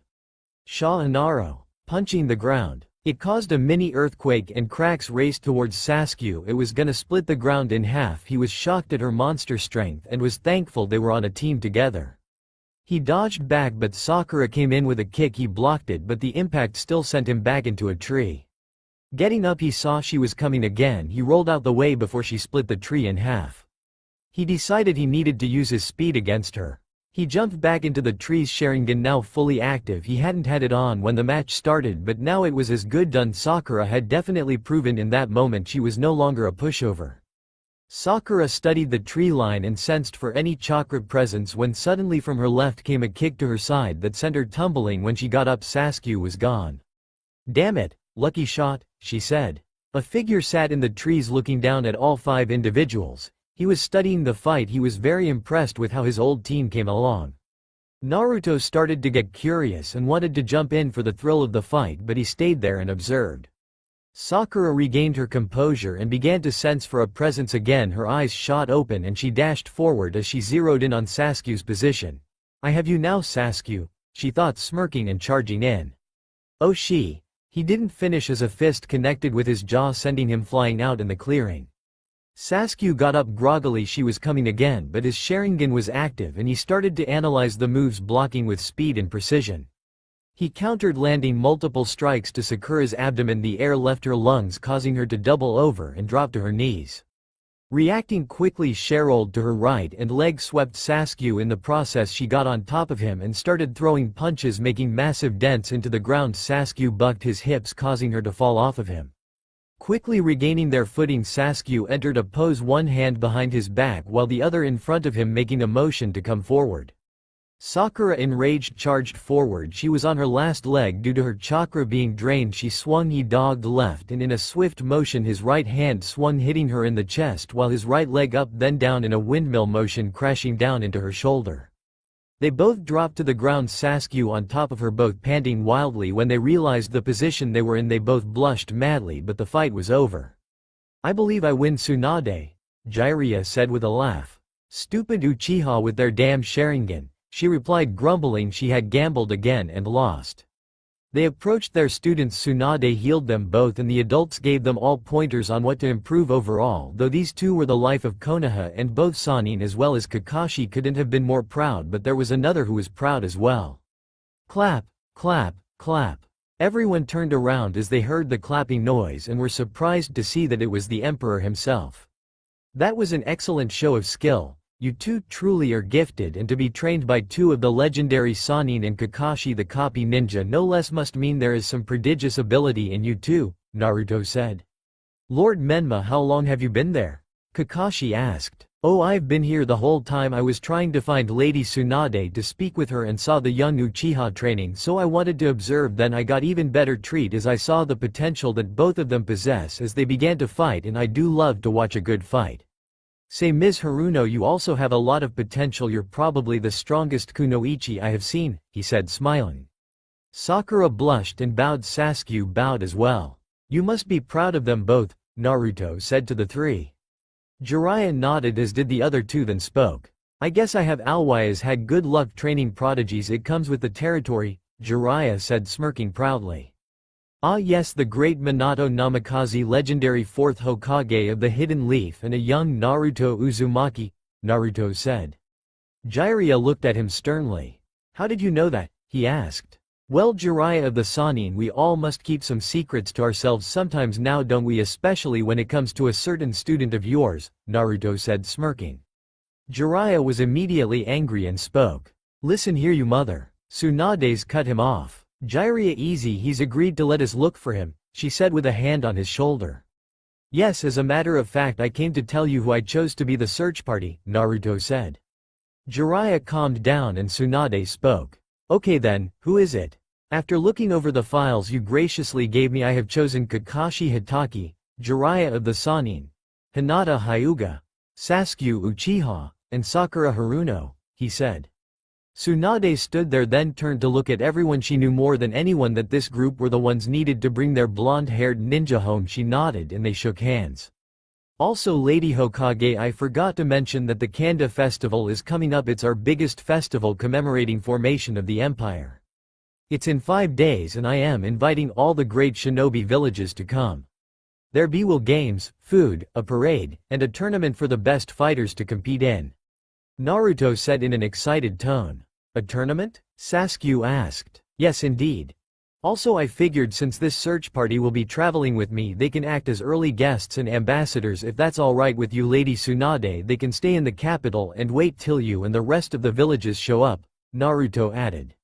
Tsunade agreed to the terms. They spoke a little longer and eventually Naruto had returned to his hotel for the day in preparation for the journey home the next day. In fact, the search party would travel with him as well, being ambassadors to Konoha. Jiraiya sat in the Hokage's office with Tsunade, something obviously on his mind. Okay Jiraiya, spill it, Tsunade said, taking a drink of her sake.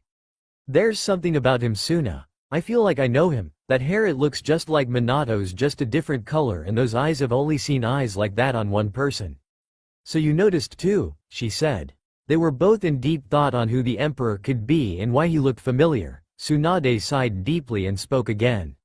I want you to keep an eye on him. It seemed like he knew way too much about our village. The moment you find Naruto, I want you back here immediately. And Jiraiya, please be safe. We don't know what that empire is like and I can't lose you as well, Tsunade said. Don't worry. Him. Approaching her desk, he kissed her. You won't, he finished kissing her again. Jiraiya and Tsunade became an item 2 years after Naruto's disappearance. Jiraiya was the happiest man alive and Tsunade surprisingly loved everything about their relationship. Weirdly enough, it was as if they were made for each other. She had always loved Jiraiya, but after Dan passed away she closed her heart, not wanting to fall for someone again, but she always caught herself falling for Jiraiya. Idiot, she laughed and blushed. Jiraiya smiled back at her and exited the office to prepare for the journey tomorrow. The search team stood before her, but Tsunade also had another mission for them and wanted to speak to the team privately before they left. Do you all know why you are here today? She asked. The group nodded. Good. This mission is going to be a 2-part mission. On one side, you guys will be searching the lands of the West for any signs of Naruto and bring him back. The second part of your mission is that of intelligence. Learn all that you can about the Emperor and his empire. While I'm sure he means us no harm, it seems he also does his own fair share of intelligence gathering as well. I have the utmost confidence in all your abilities and that you will do your best to complete this mission. I'll see you all in 5 days. Any questions? Tsunade briefed them. Everyone shook their heads. Very well, there is transportation waiting for you all at the gate. The Emperor and his guards are there as well waiting. You are dismissed, Tsunade said. Hi Hokage-sama, they all replied, exiting the officer. Tsunade stared out the window, praying that they would finally find Naruto, but her thoughts were interrupted when a presence entered. Sighing deeply, she spoke. What do you want, Danzo? I see the meeting with the Emperor went well. Tell me, have you noticed anything strange about him? He said with a neutral expression. Tsunade was quiet. Ah, you noticed too? Then I shouldn't need to remind you of the importance of this mission. If Naruto is still alive, then his tailed beast is to be removed so we can find a more suitable Jinchuriki. Also, if the Emperor himself is the 9 tails, well then there is no explanation needed, he said. I will not allow that to happen, she said definitely. It is not your choice to make, the council has already deemed it so, he said, his expression not changing. Tsunade grit her teeth and clenched her fists. Remember Tsunade, what we do for the good, security, and safety of the village, and sometimes that means doing what most won't do, for we protect its citizens by any means necessary. I bid you farewell, he said, leaving her office. Konoha. Gate entrance. Is everything ready? Naruto asked. Yes my lord, we are ready to go, a guard replied. Good, let's return home shall we? Ah Jiraiya, I see you and your team made it. Just in time too, there are 2 other carriages waiting for you guys, once you mount up we will be off, Naruto said. They entered their respected carriages, Hinata, Sasuke and Sakura, entering one while Jiraiya and Kakashi were in the other. Once everyone was ready, their journey began. It would be a long 2 days, so everyone rested while they could. Sometime later, riding west, 12 p.m. Hinata's eyes fluttered open. She still couldn't believe or process what happened the past couple of days. First Naruto comes back, then he's the legendary emperor of the West, and finally he wants to marry her. She had been smiling the whole time, thinking of the future. She stared out the window of the carriage. Sakura noticed her face and spoke up. What's got you in such a good mood, Hinata? You've been happier the past couple of days. Huh, oh sorry I was spaced out, she said, that nervous tick of hers coming back. I asked why you've been a good mood lately, what happened? Sakura said. Oh, I'm just happy that we might be able to see Naruto-kun again, Hinata replied. Sakura smiled back. Me too, for 5 years he's been gone. When I see him I'm gonna knock some sense into him, I swear, because it really hasn't been the same without him. Sakura sighed deeply. Everything alright, Sakura? Hinata asked. Sakura looked over at the sleeping Uchiha, who was resting his head against the carriage. I never should have treated him so badly back then, Sakura said. Sakura, it's alright, things happen, Hinata replied sympathetically. No Hinata, it's not alright, I treated him so poorly growing up, but when we were put on a team things started to change, especially after the Chunin exams, but after Naruto and Sasuke fought at Final Valley things changed. The way they both came back, both were severely hurt. Naruto had a hole in his chest and Sasuke had crushed ribs and a pierced lung. He put Sasuke in a coma, Hinata, and I was so angry at Naruto for that, but I saw what Sasuke did to him and I couldn't really look at either of them for a while. Then Naruto left and that's when it hit me, I was so weak and useless as a teammate. They both almost killed each other and one ran away when I could have done something, Sakura said, clenching her fists. Sakura, Hinata said while reaching out for her hand. Things happen for a reason, we can't change the past. Yes, you messed up when it came to treating Naruto fairly, but he always forgave you. It's what made him so special, and now we have a chance to find him and we can all spend time with him again like we used to, Hinata finished. Sakura sniffled as a few tears dropped. Thank you Hinata, Sakura said. Anytime, she replied. So, how are things with you two? Hinata said, pointing at Sasuke. It was hard at first, but now things are going well. I thought Naruto leaving hit me hard, but it hit Sasuke the hardest. He's worked himself day in and day out to become stronger and find him. He would go out on his own searching for hours or even sometimes days, she said. Really? Hinata replied, surprised. Yes, that's why he wasn't around a lot after Naruto left. He was searching endlessly. In fact, one night in particular he showed up my house. We hadn't spoken for months up to that point. The only thing of Team 7 I had left was Kakashi-sensei, and he temporarily disbanded the team. I still won't forget that night, Sakura said. Flashback. 3 years ago. It was nighttime and raining outside. A storm had rolled through. It wasn't severe, but there was lightning. Sakura was sitting in her room crying with a picture of Team 7 in her hand. It had been a year since the team was disbanded. It had fully imploded on itself. She should have seen the writing on the wall a mile away. For all her smarts, she couldn't see how bad of a ticking time bomb the team was. First the curse mark, Sasuke leaves, Sasuke and Naruto battling at Final Valley, and finally Naruto leaves. Suddenly there was a knock at her door. She tried to ignore the knocking, but it continued. With a heavy sigh she got up, walked down the stairs, approached the door and opened it. She didn't know what to expect, but she never imagined the person who was in front of her. Now she stood there, mouth hung open, as the boy she had a crush on since the academy stood in front of her with cuts and bruises all over his body, and his right leg had a huge gash on it and was bleeding pretty bad. Hey Sakura, Sasuke said before falling forward, collapsing. She caught him before he hit the ground and she rushed him to her living room. Clearing some space, she laid him on the floor and began to heal him.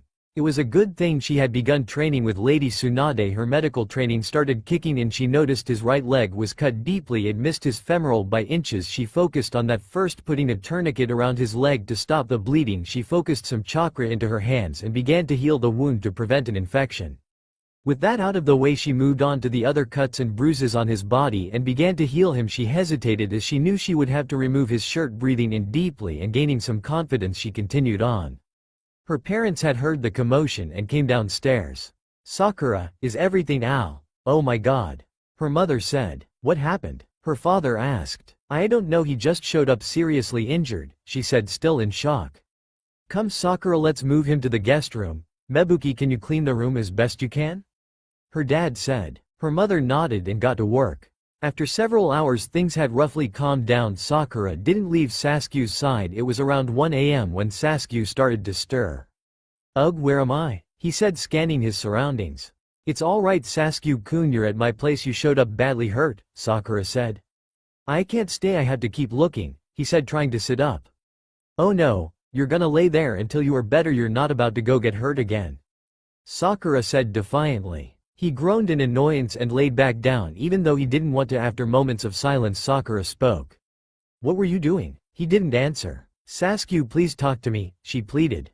Still no response. "I just want to help. You haven't talked to me in months," she said with her head down, saddened. All Sasuke did was stare at the ceiling. After several attempts, she had gotten fed up trying to beg him. He never showed her attention anyway and she was tired of trying. "You know what, fine, don't tell me then. You probably won't anyway, just don't come back here if you get yourself nearly killed again," she said in frustration. She stood up and made it to the door and was about to leave when Sasuke finally said something. "Wait," he said. She turned and looked at him. He sighed deeply and spoke. "I was trying to find signs of Naruto. I was traveling to Iwa and got ambushed by some of their shinobi. I defeated most of them, but as you can see, I didn't get out unscathed. I got back here as fast as I could and I came to you for help." She walked back over to the chair that was next to him and sat back down. "Sasuke, you've been at this for months now. You need to take some time and rest. We can search together as a team. You need to bring your friends along, not shut us out," she said. "Friends? The only one I had is gone. You don't understand, Sakura, you never will. I caused this to happen. I need to fix this. All of you will just slow me down," he said, glaring at her. "So almost getting yourself killed is the answer," she said, shouting anger in her voice. He was taken aback. "You're right, I don't understand, but I want to help you. I want to try to understand you, Sasuke. He was my teammate and friend too. Remember, I know I messed up with him as well, but I too want to find him," she said.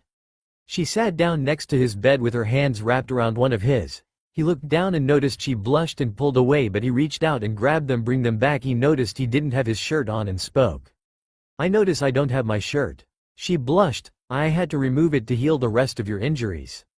He sat back up even though it was painful. He pulled her to him and kissed her. Sakura was left awestruck. He smiled at her, that trademark smirk he was known for.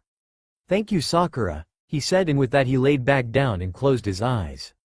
She was still in awe of the moment, so she smiled contentedly and decided to sleep in the guest room. She gathered a blanket and pillow and slept on the couch, smiling. Back to the present. After telling Hinata what happened, they both were smiling at the story. The carriage came to a stop and Sakura nudged Sasuke awake. They opened the door and stretched their legs. They had been riding for hours. It was night time and they were on the border of the east and west. They would camp there and continue in the morning. As they made their campsite for the night, the two groups formed a watch schedule. The guards offered to take the entire shift, and so they did, allowing Jiraiya and his team to get some rest. While they had the same camp, they all slept separately in groups, with the Emperor and his group on one side and Konoha on the other. Eventually everyone had fallen asleep. Naruto was sitting against a tree looking into the night sky, happy to return home with his lover in tow, albeit with some old friends. Most would think Naruto didn't like any of Konoha. In fact, only Team 7, Pervy Sage, and Tsunade were the only ones he really liked and considered his true friends. It was the villagers and the council he didn't care for. He still held some grudges against Team 7, but after seeing how they were when his name was brought up, maybe things could be better. A presence was felt behind him. He smiled and spoke. "Couldn't sleep, Jiraiya. So, it appears you do have some secrets. You could detect a sage, let alone one of the Sannin," Jiraiya said. Naruto chuckled, of course even an emperor must keep his wits about him. While my guards are the best at what they do and are the most feared warriors in all the land, it doesn't mean that someone could slip by and try to kill me. Jiraiya took a step forward but was stopped. I would prefer if you stayed where you were and not come over here. I may get the idea you're trying to kill me after all, the emperor said, chuckling. Fair enough. So tell me, Lord Menma, how did a young man such as you become an emperor? You must be quite the powerful individual to bring an entire land of separate nations together into one. Jiraiya replied, still skeptical. Naruto recounted his tale to Jiraiya, obviously leaving out certain details. It seemed Jiraiya bought the story, but Naruto knew his old master better. It was only to satisfy him in the moment. My people will be very amazed that you are going to be there. Your novels are quite popular even in my lands, Naruto said. Jiraiya was shocked. He knew the 5 great nations read his book, but to have it be known worldwide was another thing. Really? Jiraiya asked. Yes, in fact I'm sure you noticed a massive order of 2,000 copies of your newest addition to the Icha Icha series? He replied. Wait. So that was you? Well, I must say, Lord Menma, I am very grateful for your purchase, Jiraiya replied.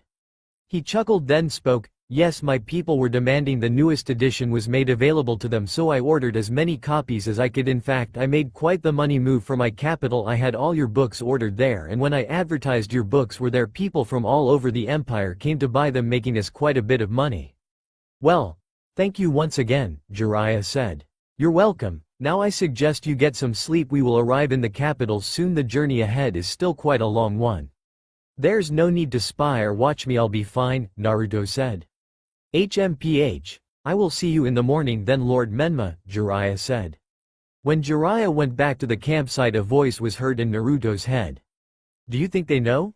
Kurama said. If anyone knows, it would be him and Tsunade. I suspect they already do. They're just looking for more information. I'll tell them eventually, more particularly at the festival, Naruto replied. You can't be serious, Kit, Kurama said. Well, the winner of the tournament has to face me, and I have a feeling Sasuke is going to be the one I face, he said. HMPH, don't overdo yourself. If Jiraiya has been training the Uchiha, who knows what that brat has learned, Kurama said. Indeed, now let's get some sleep, Naruto said. And so they did just that. My lord, welcome back. It is great to see you again. I hope your trip was a success, Akira said. Indeed, it was, Akira. We have a full trade agreement with Konoha and an alliance with them as well. We even have some visitors from Konoha. They will be staying with us up to the festival. They are a search party I deemed worthy of entering our country. They are trying to find one of their lost comrades. Akira looked to the team and bowed. The woman before them was dressed elegantly in a red kimono with blue on the sleeves as well as the lower half and flower prints on it, a true sign of royalty. She carried herself with a grace not seen among a lot of people. She spoke in a soft-toned voice. This is Akira. The photo is from Google. It's AI generated. Greetings, my name is Akira. I am the treasure, advisor, wife to the Supreme Commander of the Military and Royal Guard General Wei, and diplomat to Lord Menma. Whatever you need to help you on your search, I shall assist you in any way I can. His will is the will of the Empire. Akira will be so kind to show them to their rooms, Naruto said. Yes, my lord. Will you all follow me, please? She replied. Hinata was still in awe of the capital. The craftsmanship and architecture was astonishing. She noticed the way the people treated Naruto. It was as if he had a sort of divinity around him. It was honestly shocking and impressive at the same time. As they were walking, women of all ages began to flock to them, and more particularly Jiraiya. Oh my goodness, look, it is the famous author of Icha Icha. A woman said. The women began to flock to him. Jiraiya, while a ladies' man rubbed the back of his neck, blushing, he spoke. Ladies, I am very glad you enjoy the series. As a matter of fact, I am happy that my novel has made it all the way out here. He's so dreamy, a woman said. Whoever his woman is, she must be a lucky one, another spoke. They were swooning over him like crazy. The team began to laugh, but Jiraiya internally was nervous as can be. Oh man, if Tsunade finds out about this, she really will kill this time, he thought. Oh, who is this handsome young man with you? One said, looking at Sasuke. One of them put her arm around him. He was blushing mad. Sakura was steaming mad and she intervened. Hey, hands off, she shouted, moving the woman's arm. All of you back off now. Akira shouted. Lady Akira, we did not recognize you. One said. All of the women began bowing and apologizing profusely.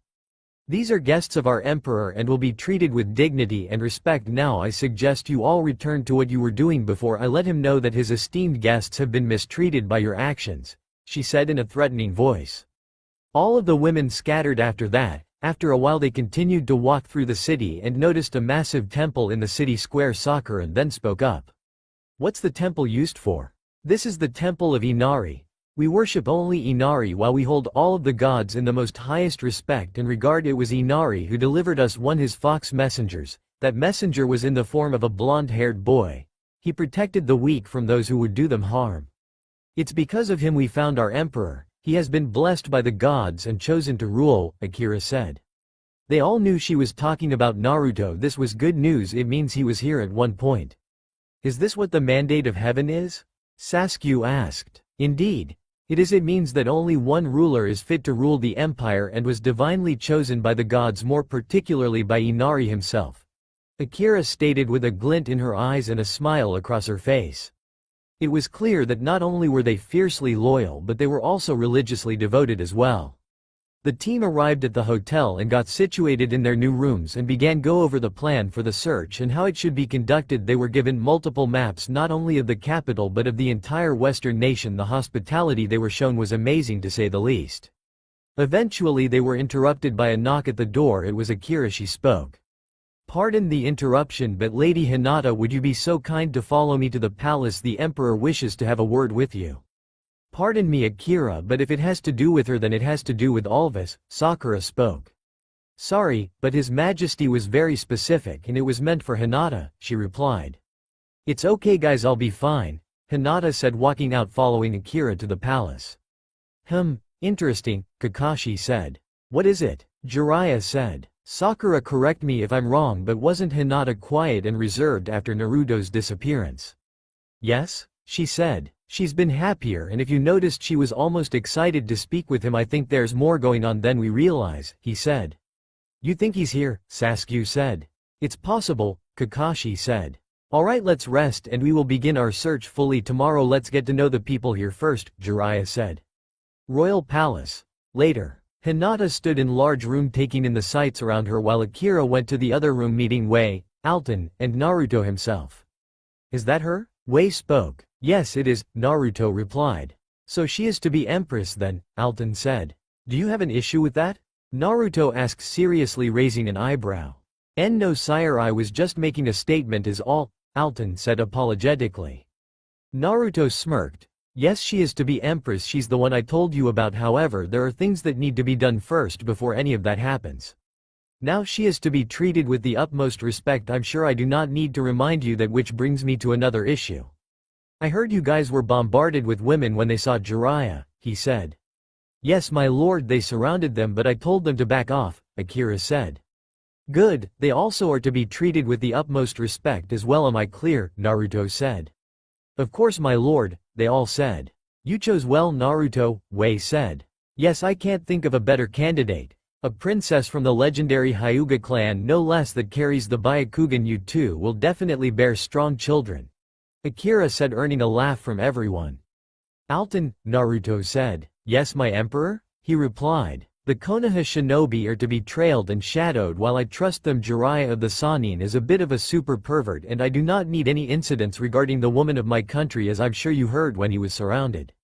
The Uchiha can be a little hasty and I do not want fights to break out, so keep your distance. While your stealth ability is second to none, Jiraiya is a sage and he will notice you," Naruto stated. "Yes my lord," he replied. "Now with that out of the way, send Hinata in," he said. "Lady Hinata, the emperor will see you now," Akira said. Entering, Hinata was nervous. 3 people stood in the room with her as well until Naruto spoke and it eased her mind. "It's okay Hinata, they know who you are and about us," he said, smiling. "I'm sorry, I wasn't sure is all," she replied. Chuckling, Naruto introduced her to everyone. Once introductions were out of the way, he led her to the royal gardens. She thought the capital was already beautiful but the gardens had topped it. They both sat on a bench. She leaned on his shoulder, both enjoying the moment. "Naruto-kun, what are we gonna do about Konoha?" she asked, breaking the moment. He smiled at her. I have a plan for that Hina. At the festival I plan on revealing myself to everyone, and then I also plan on working things out with Tsunade and your father. Don't worry, everything will be alright. I also plan on granting Neji citizenship here, as I know you two have gotten close, almost like brother and sister, and he will protect you with his life," he said. She smiled and kissed him gently. "Thank you, this means a lot to me," she said. "Anything for you, Haim." He smiled, that trademark smile of his. Eventually Naruto had fallen asleep with a smile on his face. Hinata was so content and happy she looked up at him and placed a kiss on his cheek. She snuggled closer, resting her head on his shoulder. She too was beginning to fall asleep when she heard a voice. "We need to talk, Hyuga." Hinata raised her head but was met with Naruto's face, but something was different. He had a stern expression on his face, and the already defined whiskers became even more defined. Her eyes widened in shock and she got off the bench startled. "Ky Kyubi?" she said. The body of Naruto chuckled lowly and smiled deviously. It then spoke. "The one and only," Kurama said. He had taken over Naruto's body for a moment to speak to her. She was nervous and spoke. "WWH, what happened to Naruto? He's still asleep. I took over for a minute because we need to have a conversation, you and I," the fox said. Okay," she said, very nervous. "Sit," he said. She sat down back on the bench, but not close to him. It was very awkward and weird that the fox took over his body to talk to her. It was his body but different voice. "Do you truly love him?" he said. Hinata was shocked and also kind of upset that the fox would ask that. She steeled herself and answered. "Of course I do. I love him more than anything. I've waited for him for so long. He means the world, but to me you should know that yourself. HMPH. I only ask because I have been with him since the beginning. Myself and him have become family to me. He's my kid and I want him to be happy. I don't want anyone to cause him pain and crush his heart. He's already had enough of that in his life and has been through a lot, as you know," Kurama said, looking at her. "I really do love him. He makes me happy and I want to be by his side for the rest of my life," Hinata replied. Kurama turned to face her. His eyes narrowed. He was in deep thought. Hinata was also staring at him. Those blood-red eyes were so enticing you could drown in them. She suddenly did something that surprised them both. She moved her hand to his cheek, but Kurama caught her hand. "And just what do you think you're doing, Hyuga?" he said, eyebrow raised. I just wanted to touch the whiskers on Naruto's face." "Well, I guess your guy's face," she said, nervous as can be. Kurama's eyes narrowed, but he let her hand go. Hinata's soft, gentle hands touched Naruto's cheek and she began to rub the whiskers on his face, but what caught her even more by surprise was when Kurama purred and nuzzled Naruto's face further into her hand. A feeling had come over the great fox, one he buried centuries ago, a feeling he had replaced with anger and hatred. It was returning, a feeling he thought he would never have again. A small smile was on Naruto's face and Hinata was happy. The fox was happy. She did not want to make him upset. "It seems you really are a good choice. Then Hyuga, I'll leave you be then. Enjoy your time," Kurama said. With that he gave control back to Naruto, who was still asleep. Hinata was still surprised of the talk she had with the fox. The Nine Tails had become Naruto's guardian and basically had just approved the relationship. She smiled and leaned back on his shoulder and closed her eyes. When they both woke up, they ended up spending the rest of the day together, and he had Akira take her back to the hotel where everyone else was at. She was bombarded with questions when she came back, but she had a good cover story. According to Hinata, the emperor wanted to learn more about the clans of Konoha and their inner workings, and since he is going to do business with them, he wanted to get to know them better. While it was a pretty good story for everyone except Jiraiya, who wasn't buying it. 3 days later, evening time. The search had mostly come up empty-handed, but they had gotten more information from the west than anywhere else. It seemed Naruto did come here and he left his mark and an impression on the people here. Some called him the blonde hero, while others called him the terror of the East. Even that second name was said with reverence and respect. They adored him. Now they only need to figure out where he was.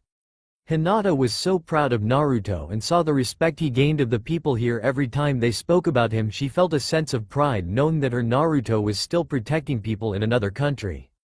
The group was invited to come to the royal palace for dinner. They were walking in the courtyard of the royal palace. It was massive. At the steps stood the emperor waiting for his guests, dressed in a royal outfit. "Think Chinese emperor," he greeted them. "Hello everyone, before we have dinner I would like to show you all something. Ms. Haruno, I have heard you are a bookworm of sorts, is this true?"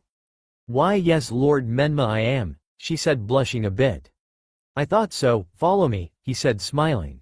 They walked to a separate area of the courtyard with a massive building and the writing for museum on it. When they entered they saw all sorts of artifacts. They kept walking and stopped before a door. He turned and looked at them. "What do you know of the sleeping army?" he asked. They all looked at each other not knowing until Sakura spoke up. "It said they were once a great army who ruled these lands a long time ago, and it said they fought under your banner, and due to their loyalty and combat prowess they became your most trusted soldiers. It said they are immortal.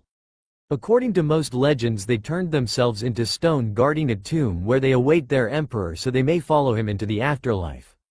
"Smart girl, you're mostly right," Naruto said. He opened the door to reveal thousands upon thousands of clay, stone-made sculptures of horses and soldieries in front of them.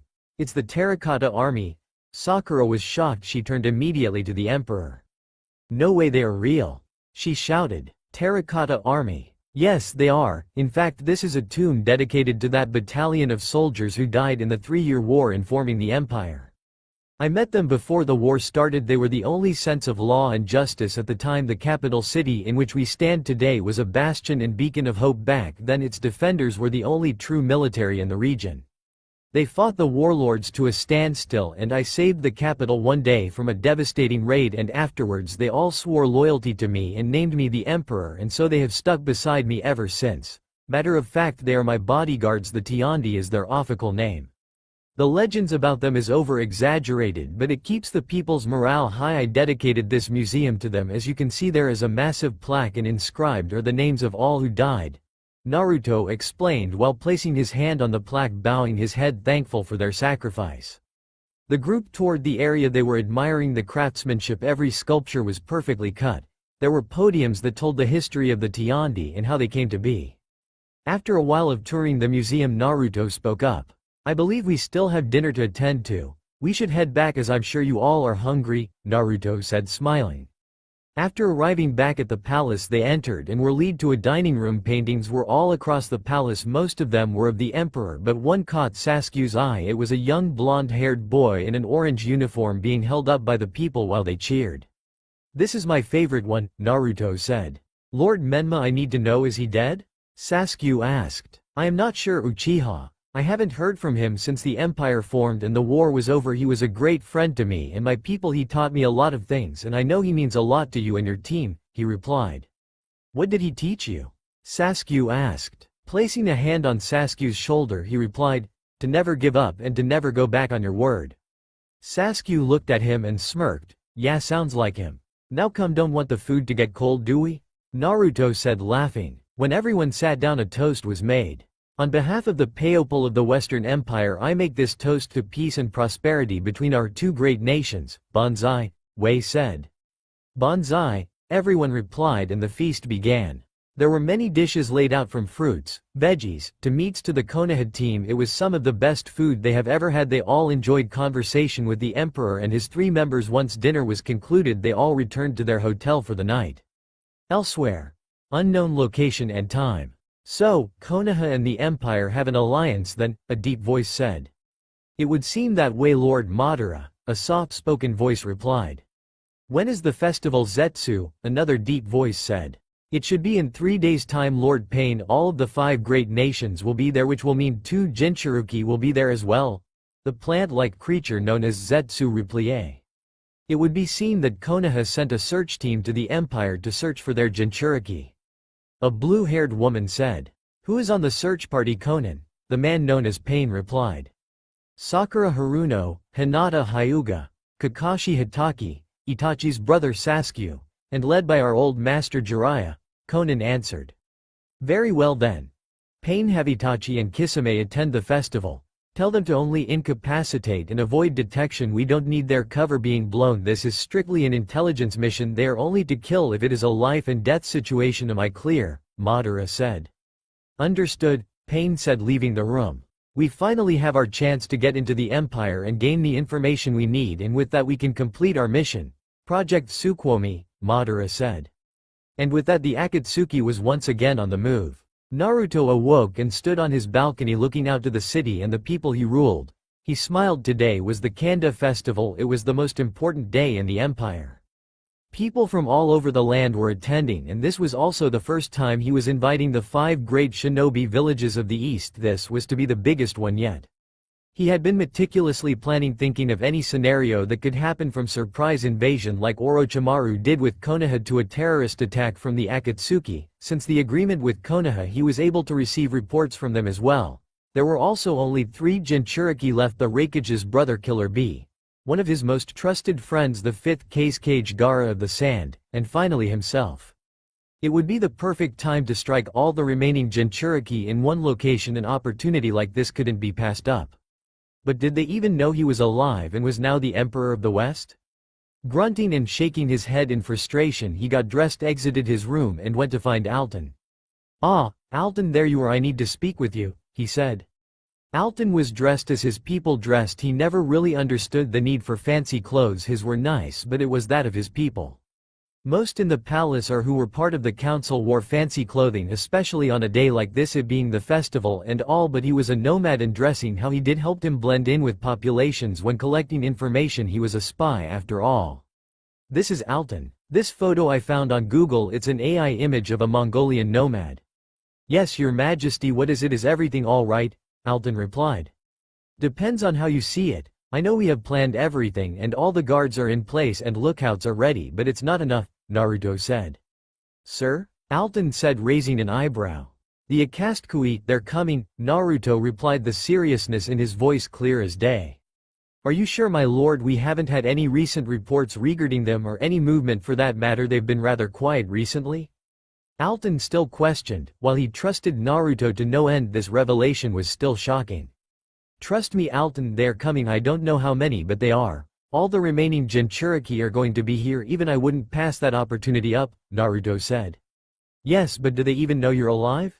Alton replied. "I'm gonna take the risk and say they don't regardless. I want security beefed up and patrols doubled. Have all guards moved to 50% security for now, and when the festival starts, tell them to move to 100%, Naruto ordered. "Yes, my lord. Does the order still stand to kill on sight?"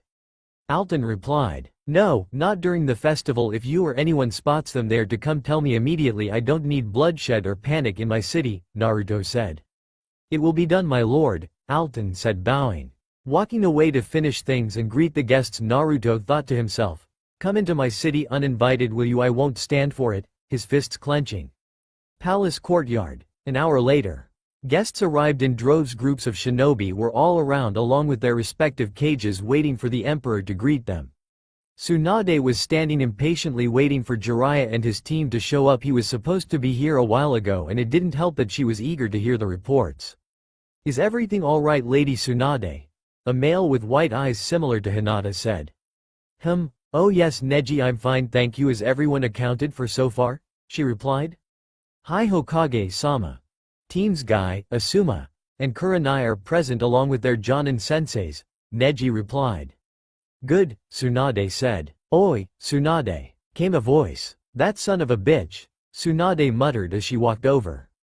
"Damn it, Jiraiya, you were supposed to be here an hour ago with your team. Where the hell were you, huh? So help me, if you were peeping on the women here, I will actually kill you this time," Tsunade said, shouting and then threatening. "Well, he was quite loved and worshipped here by all the women for his novel," Kakashi said with an eye smile. "Jiraiya," Tsunade growled out, gritting her teeth, actually ready to kill him. Whoa, easy there, Haim. We were helping set up for the festival and finishing up our mission, plus the only woman I'm proud to and only peep on is you, of course," he said, smiling with his thumb up. "HMPH, fine then, report," she said, blushing hard. "He was definitely here. He's made an impression on the people and the emperor himself. From what we can tell, they're protecting him. My best guess is that he's here currently, or if I'm right, he's the emperor himself," Jiraiya reported. Also, he leaned closer to Sunday's ear. "Hinata knows him. They have been spending quite a bit of time together. She's been happier since we came here, and from what the group told me about her, she was quiet and reserved when Naruto left and was only ever like this around him," he said. "Very well, thank you," she replied. "Okay guys, rejoin your respective teams. Jiraiya, you're with me," she said to everyone. "Sounds good to me, Haim," he said excitedly. She rolled her eyes in response but smirked at the same time. Eventually a voice was heard. It was the emperor himself. Greetings shinobi and cages of the 5 great nations. I am honored to have you all as my guests and glad you could attend today's festivities. Today is a day of peace. We shall also discuss new possible alliances between my empire and your nations. I am the emperor of the Western Elemental Empire. My name is Menma. All the cages stepped forward and introduced themselves. Once introductions were out of the way, they made their way to the parade ground where the festival was to begin. It was midday now and the festival lasted 3 days, so there was plenty of partying and things to do. When they made their way to the parade grounds, Naruto approached the case cage who was speaking to his siblings. "Excuse me case cage Gaara, if it's possible could I have a word with you in private?" Naruto said. "Of course," he replied. They stepped to the side and spoke. "I see Suna has recovered well under your leadership," Naruto said. "It has been hard at times, but yes, we have been recovering well. Our alliance with Konoha could be better, but it is only because of a friend that I keep the alliance," Gaara replied. "Oh, a friend?" Naruto said. "Yes. His name was Naruto Uzumaki. When I was in the darkest moment of my life, he showed me what friends and loved ones are once again. He disappeared 5 years ago. I want to have hope that he's still alive, but I've accepted that he's gone. I know Konoha still looks for him, but I honor Naruto in my own way. I'd rather not have my hopes up," Gaara spoke. Naruto chuckled. "I missed you, my friend," he said and dropped his hand. Gaara stood there dumbfounded. "And Naruto, is that really you?" "Yes, Gaara, it is. I'm surprised you recognized me that easily. Not even Hinata recognized me that quick," he said, still laughing. "It's the eyes. You're the only one I know that had eyes like that due to your tailed beast," Gaara replied. "I'm sorry I didn't come to you Sue," Naruto began to say but was cut off. "It's okay Naruto, I understand. You had your reasons for going into hiding, but looking back I am glad you left because you achieved your dream. While not the Hokage, you became something bigger, an emperor," Gaara said, smiling. They both laughed and shook hands, then headed back to their seats. "And what has you smiling all of a sudden Gaara?" A female voice spoke to Gaara as he sat back down. "Probably thinking about his garden," a male replied, chuckling. "No Tamari, Kankuro, something better. It will be revealed in due time," Gaara said to his siblings. Heading back to his seat, he stopped before the Konoha group who had all sat down. He looked at all of them, those mixed feelings coming back. He approached them and spoke. "Lady Hokage, would the 2 Hyugas come with me? I would like to invite them to my suite to get a better view of the parade." She nodded. "Go ahead you two," she said. "Splendid," he replied, beginning to walk away, Hinata following close behind. When Neji stood up, he felt a tight grip on his left arm. He looked down and met the eyes of his Hokage. "Watch him," Tsunade said in a stern voice. Neji nodded in response. Arriving in the suite, they were granted with quite literally the best seats in the house. There were 3 others in the suite. Hinata introduced Neji to all of them. While Naruto was gonna marry Hinata, he still wanted to do it the right way, and he knew if anyone's opinion mattered it would be Neji's. He had to play it safe. The parade was about to start. The parade grounds are modeled after China's in Beijing when they do their military parades. If you haven't seen them, then head on over to YouTube and check one out. It will give you better context. There is also a certain march the soldiers are going to do. It's from a movie that shows Japanese soldiers doing a victory march into the city of Nanking. I will post a link for you all to check it out. Only take away the march from the video, not the meaning behind it, as this happens during the rape of Nanking. When Neji and Hinata sat down along with the Emperor, General Wei bid them farewell and left to join the army who were going to march during the parade. Below them were the cages and their shinobi. Across the parade grounds were seats filled with civilians. There was definitely excitement in the air. Naruto was sitting down. To his left were Hinata and Neji, and to his right were Akira and Alton. Neji looked at the Emperor and Hinata and noticed how close they were. He didn't like it and spoke up. "Lady Hinata, I would humbly suggest that you keep things civil and not get so close to the Emperor. We are in public after all." Hinata was about to speak when Naruto did for her. "Neji Hyuga.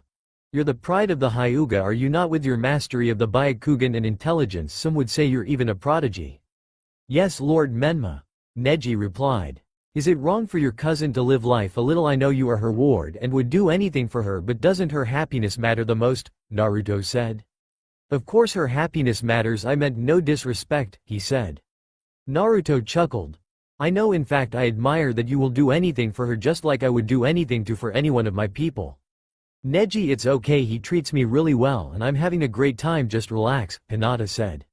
"Yes. Lady Hinata," Neji said begrudgingly, still intent to keep an eye on them. The crowd was restless and eager for the festival to start. Then Naruto stood to address the masses. He held both his hands up to silence the crowd. They did so and he spoke. I would like to thank the 5 great shinobi nations for attending today. Now brothers, sisters, fathers, mothers, sons, and daughters of the Western Empire, we gather today to remember the sacrifices and the struggle it took to forge our empire. Through the mud and blood we prevailed. When those who wanted to take our freedom came, we prevailed. And when they locked us in chains, we prevailed. It is through your courage, strength, and unyielding determination that we stand here as an empire united as one today. It is at this time we have a moment of silence for those who have made the ultimate sacrifice and paved the way for us with their lives. A bell was rung 3 times. Slowly everyone's head was down. You could hear people crying and sniffling. Sasuke for a quick second lifted his head. Look around him. He saw mothers holding their children and siblings comforting each other. He smiled slightly, remembering a simpler time when his brother would do that for him when he was sad. He knew all too well what these people felt: pain, loss, anger. He knew it all. He put his head back down and thought to himself, I haven't forgotten about you, Itachi. I will avenge our clan either by killing you or bringing you to justice. After the moment of silence, Naruto looked at the massive army that made his nation famous and spoke again. My loyal soldiers, Inari our protector, who we love above all, watches over you. Naruto shouted as he did. His right hand turned into a fist and hit the left side of his chest. His head turned away to his right side. Who? The army shouted back, imitating the same motion. Here's a quick YouTube short of where I was inspired. When this great empire was formed, you took an oath. Naruto shouted. On the blood of our sons and the tears of our mothers we swore to defend the empire and her citizens, they shouted in unison. To whom are you loyal to? Naruto shouted back. To you, my lord, and through you the empire gifted to us by Inari as decreed by the mandate of heaven, they replied. All the Kage shinobi had chills. They also felt a massive wave of killer intent had come from the army itself. They were confused. It was as if the army was marching to war right now.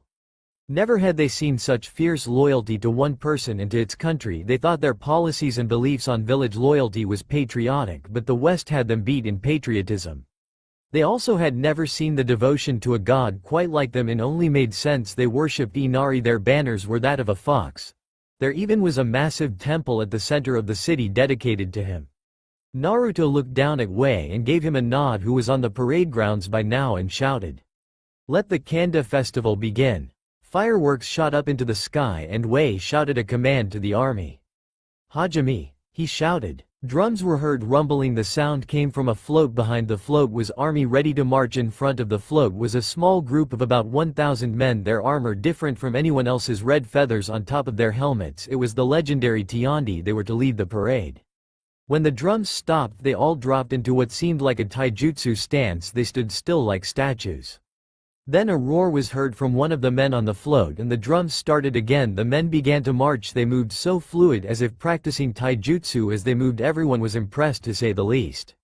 As they marched past the suite Naruto was in, he stood and saluted them. While Wei would have been in the suite along with his wife Akira and his friend Alton, he was a soldier's general and believed in leading from the front. It only felt right as the army and the Tiandi answered to him, second only to Naruto. He saluted his emperor as they marched on by. The masses were cheering. Women were throwing flowers towards the army and some even running up to place a crown of flowers on top of the horses. Young boys were cheering, hoping one day to be like the great soldiers in front of them. When the parade was over, they headed to an arena. This is where the tournament was being held. The masses flooded in, excited to see fighters from not only their empire but the East as well. They had heard so much about shinobi. While they weren't uncommon in the West, they were not structured like the East. In fact, most in West were either missing nin or mercenaries. 2 individuals arrived at the arena, choosing their seats carefully not to arouse suspicion. They were dressed to blend in, as by now most knew of the Akatsuki and what they looked like. It would only give them away, and this was an intelligence mission after all. That's all for now. If you enjoy, then please like, share and do comments.